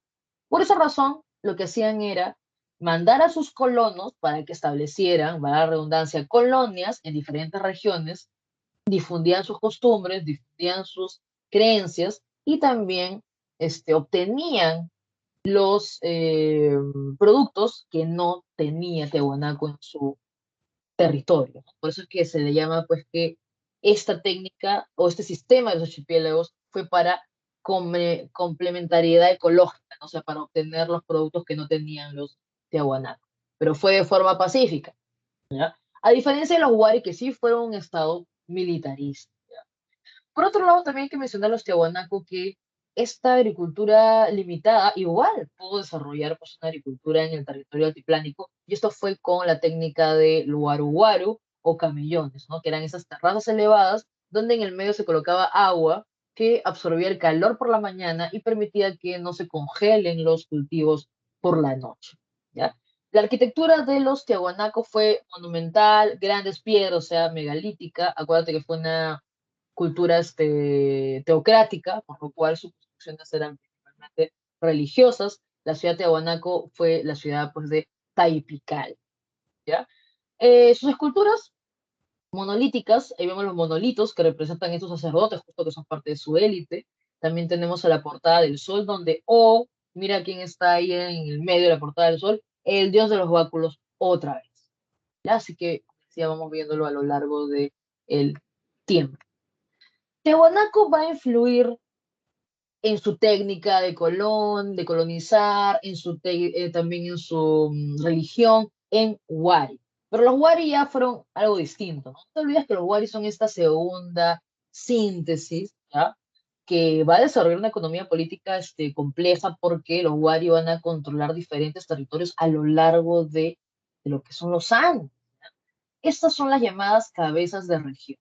Los Wari se dan cuenta que la única manera de controlar todo el territorio es estableciendo, ¿no? Construyendo centros administrativos en cada una de las provincias, que son las cabeceras de región.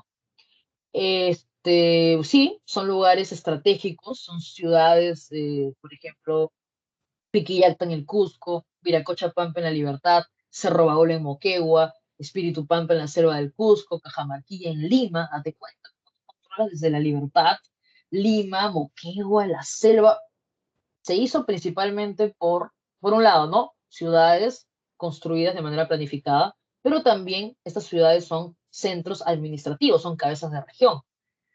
Ya sabes que más adelante estas cabezas de región van a, por ejemplo, en el momento en que los Wari entren en crisis, van a sublevarse, no van a rebelarse, y más bien se pasa un desarrollo a nivel regional. Si te das cuenta, hay un momento donde un centro controla lo demás, ¿ya? O tiene influencia en lo demás, y luego, cuando este centro entra en crisis, lo vimos en Chavín, va a pasar también en Wari, vuelven a florecer las culturas de manera regional. En Wari no solo influye Tehuanaco, también confluye lo que es Huarpa, también confluye lo que es Nazca, por ejemplo, en la cerámica, ¿ya? Pero no olvidar, por favor, esto, ¿ya? Que fueron una segunda síntesis, también a nivel panandino, ya lo que construyeron las cabezas de región, y ellos son los que utilizan, pues, los andenes, que luego vamos a verlo también en los incas, que son otra síntesis, y la manera de tener comunicadas todas estas ciudades fue construyendo una red de caminos. La primera fase del conocido Capañán fue durante la época de los Huay, ¿ya?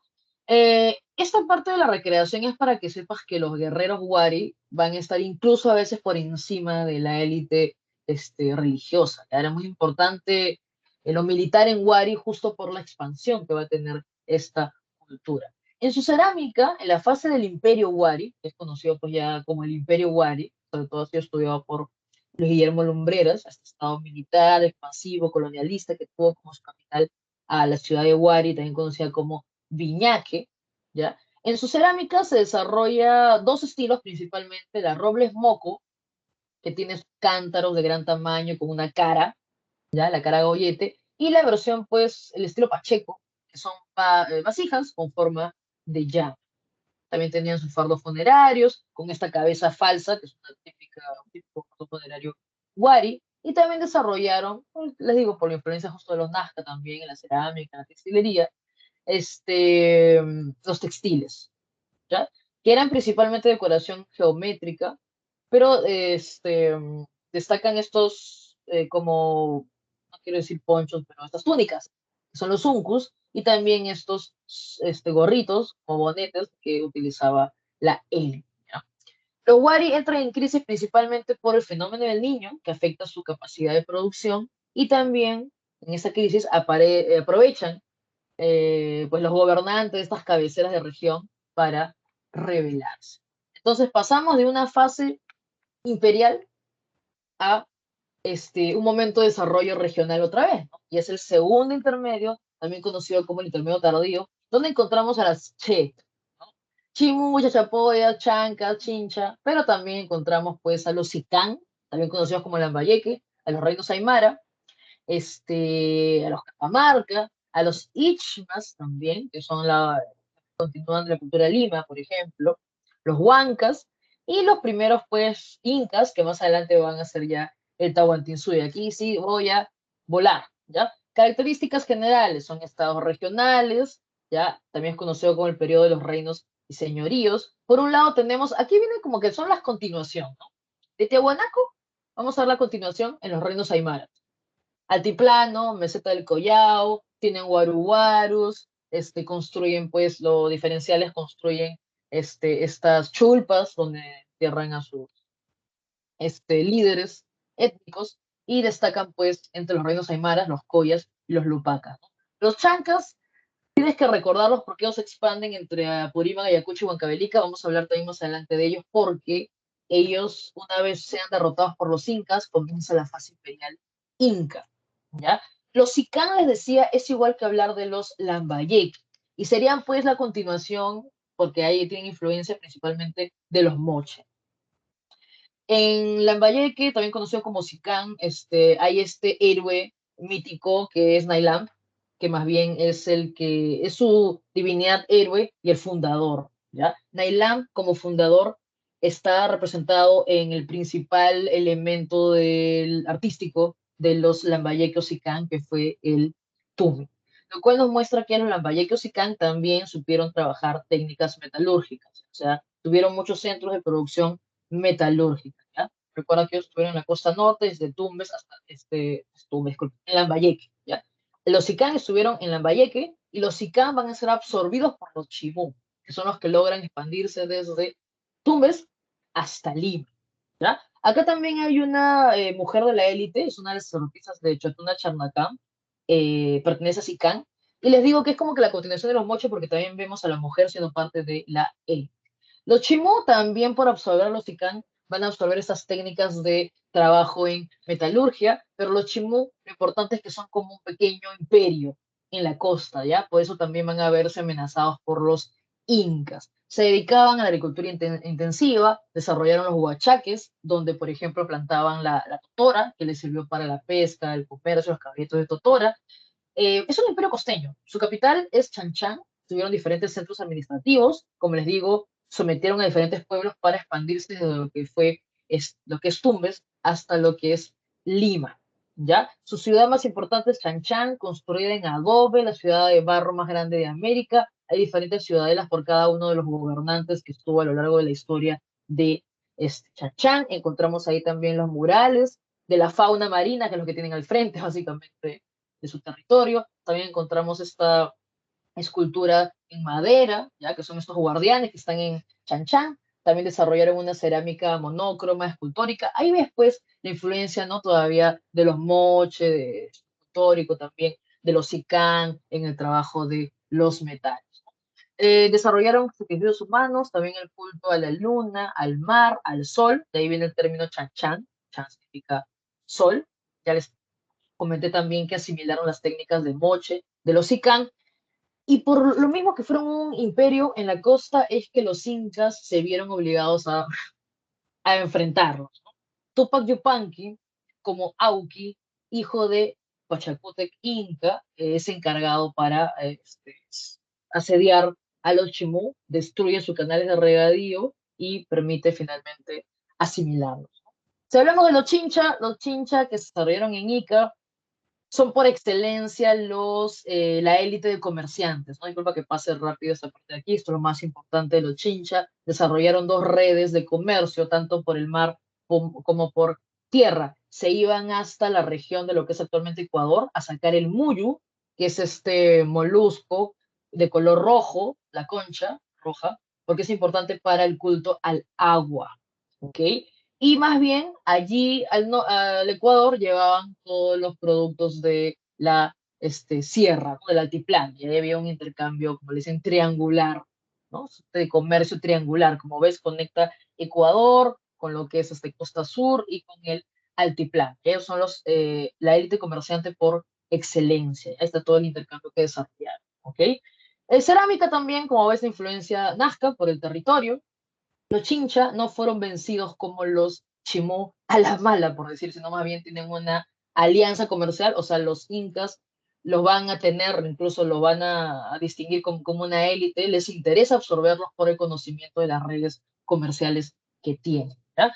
Lo último, y solo por la pregunta, sería hablar de los chichapoyas que construyeron, por ejemplo, eran Pajatén, en los acantilados, ¿no? Se ven estas construcciones en acantilados. Wow, van a disculpar que me haya pasado 5 minutos, es a veces bastante difícil poder resumir todo en corto tiempo. Van a disculpar que me haya pasado un poco. Le voy a pasar entonces rápidamente las alternativas para terminar el día de hoy. Disculpe. Listo. Sí, sí, ya sé que tengo que hacer eso. Voy a dejar aquí escrito, ¿ya? En todo caso. Le voy a dejar aquí escrito. Voy a dejar escrito las claves. Para que veas las claves. Ya. La 1, A. ¿Sí? La 2, que es sobre la aldea de Chilca, la letra B. ¿Ya? La 3, que tiene que ver pues sobre justo las características que comparten estas culturas de el intermedio, temprano o primer intermedio. ¿Okay? Y la 4 es relacionar los elementos culturales de cada una de estas altas culturas. Y la 5 tiene que ver justo con la técnica. He tratado pues de ir explicando la respuesta a las preguntas a lo largo de la clase. Esas son las alternativas esta semana.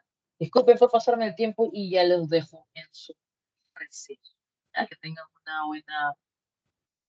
¿Dónde se ve una jerarquía? Que hay una diferencia, pues hay una élite. Leslie, no todos son iguales, ya comienzan a especializarse. Campesinos, artesanos, o sea, perdón, agricultores, artesanos, los pescadores, los comerciantes son otra élite, los gobernantes son otra élite. Cuando ya hay diferencias, ahí ya aparecen definitivamente las jerarquías. Listo. Chao, chao, que tengan es viernes, un buen fin de semana. Chao. Me voy. Bye, cuídense.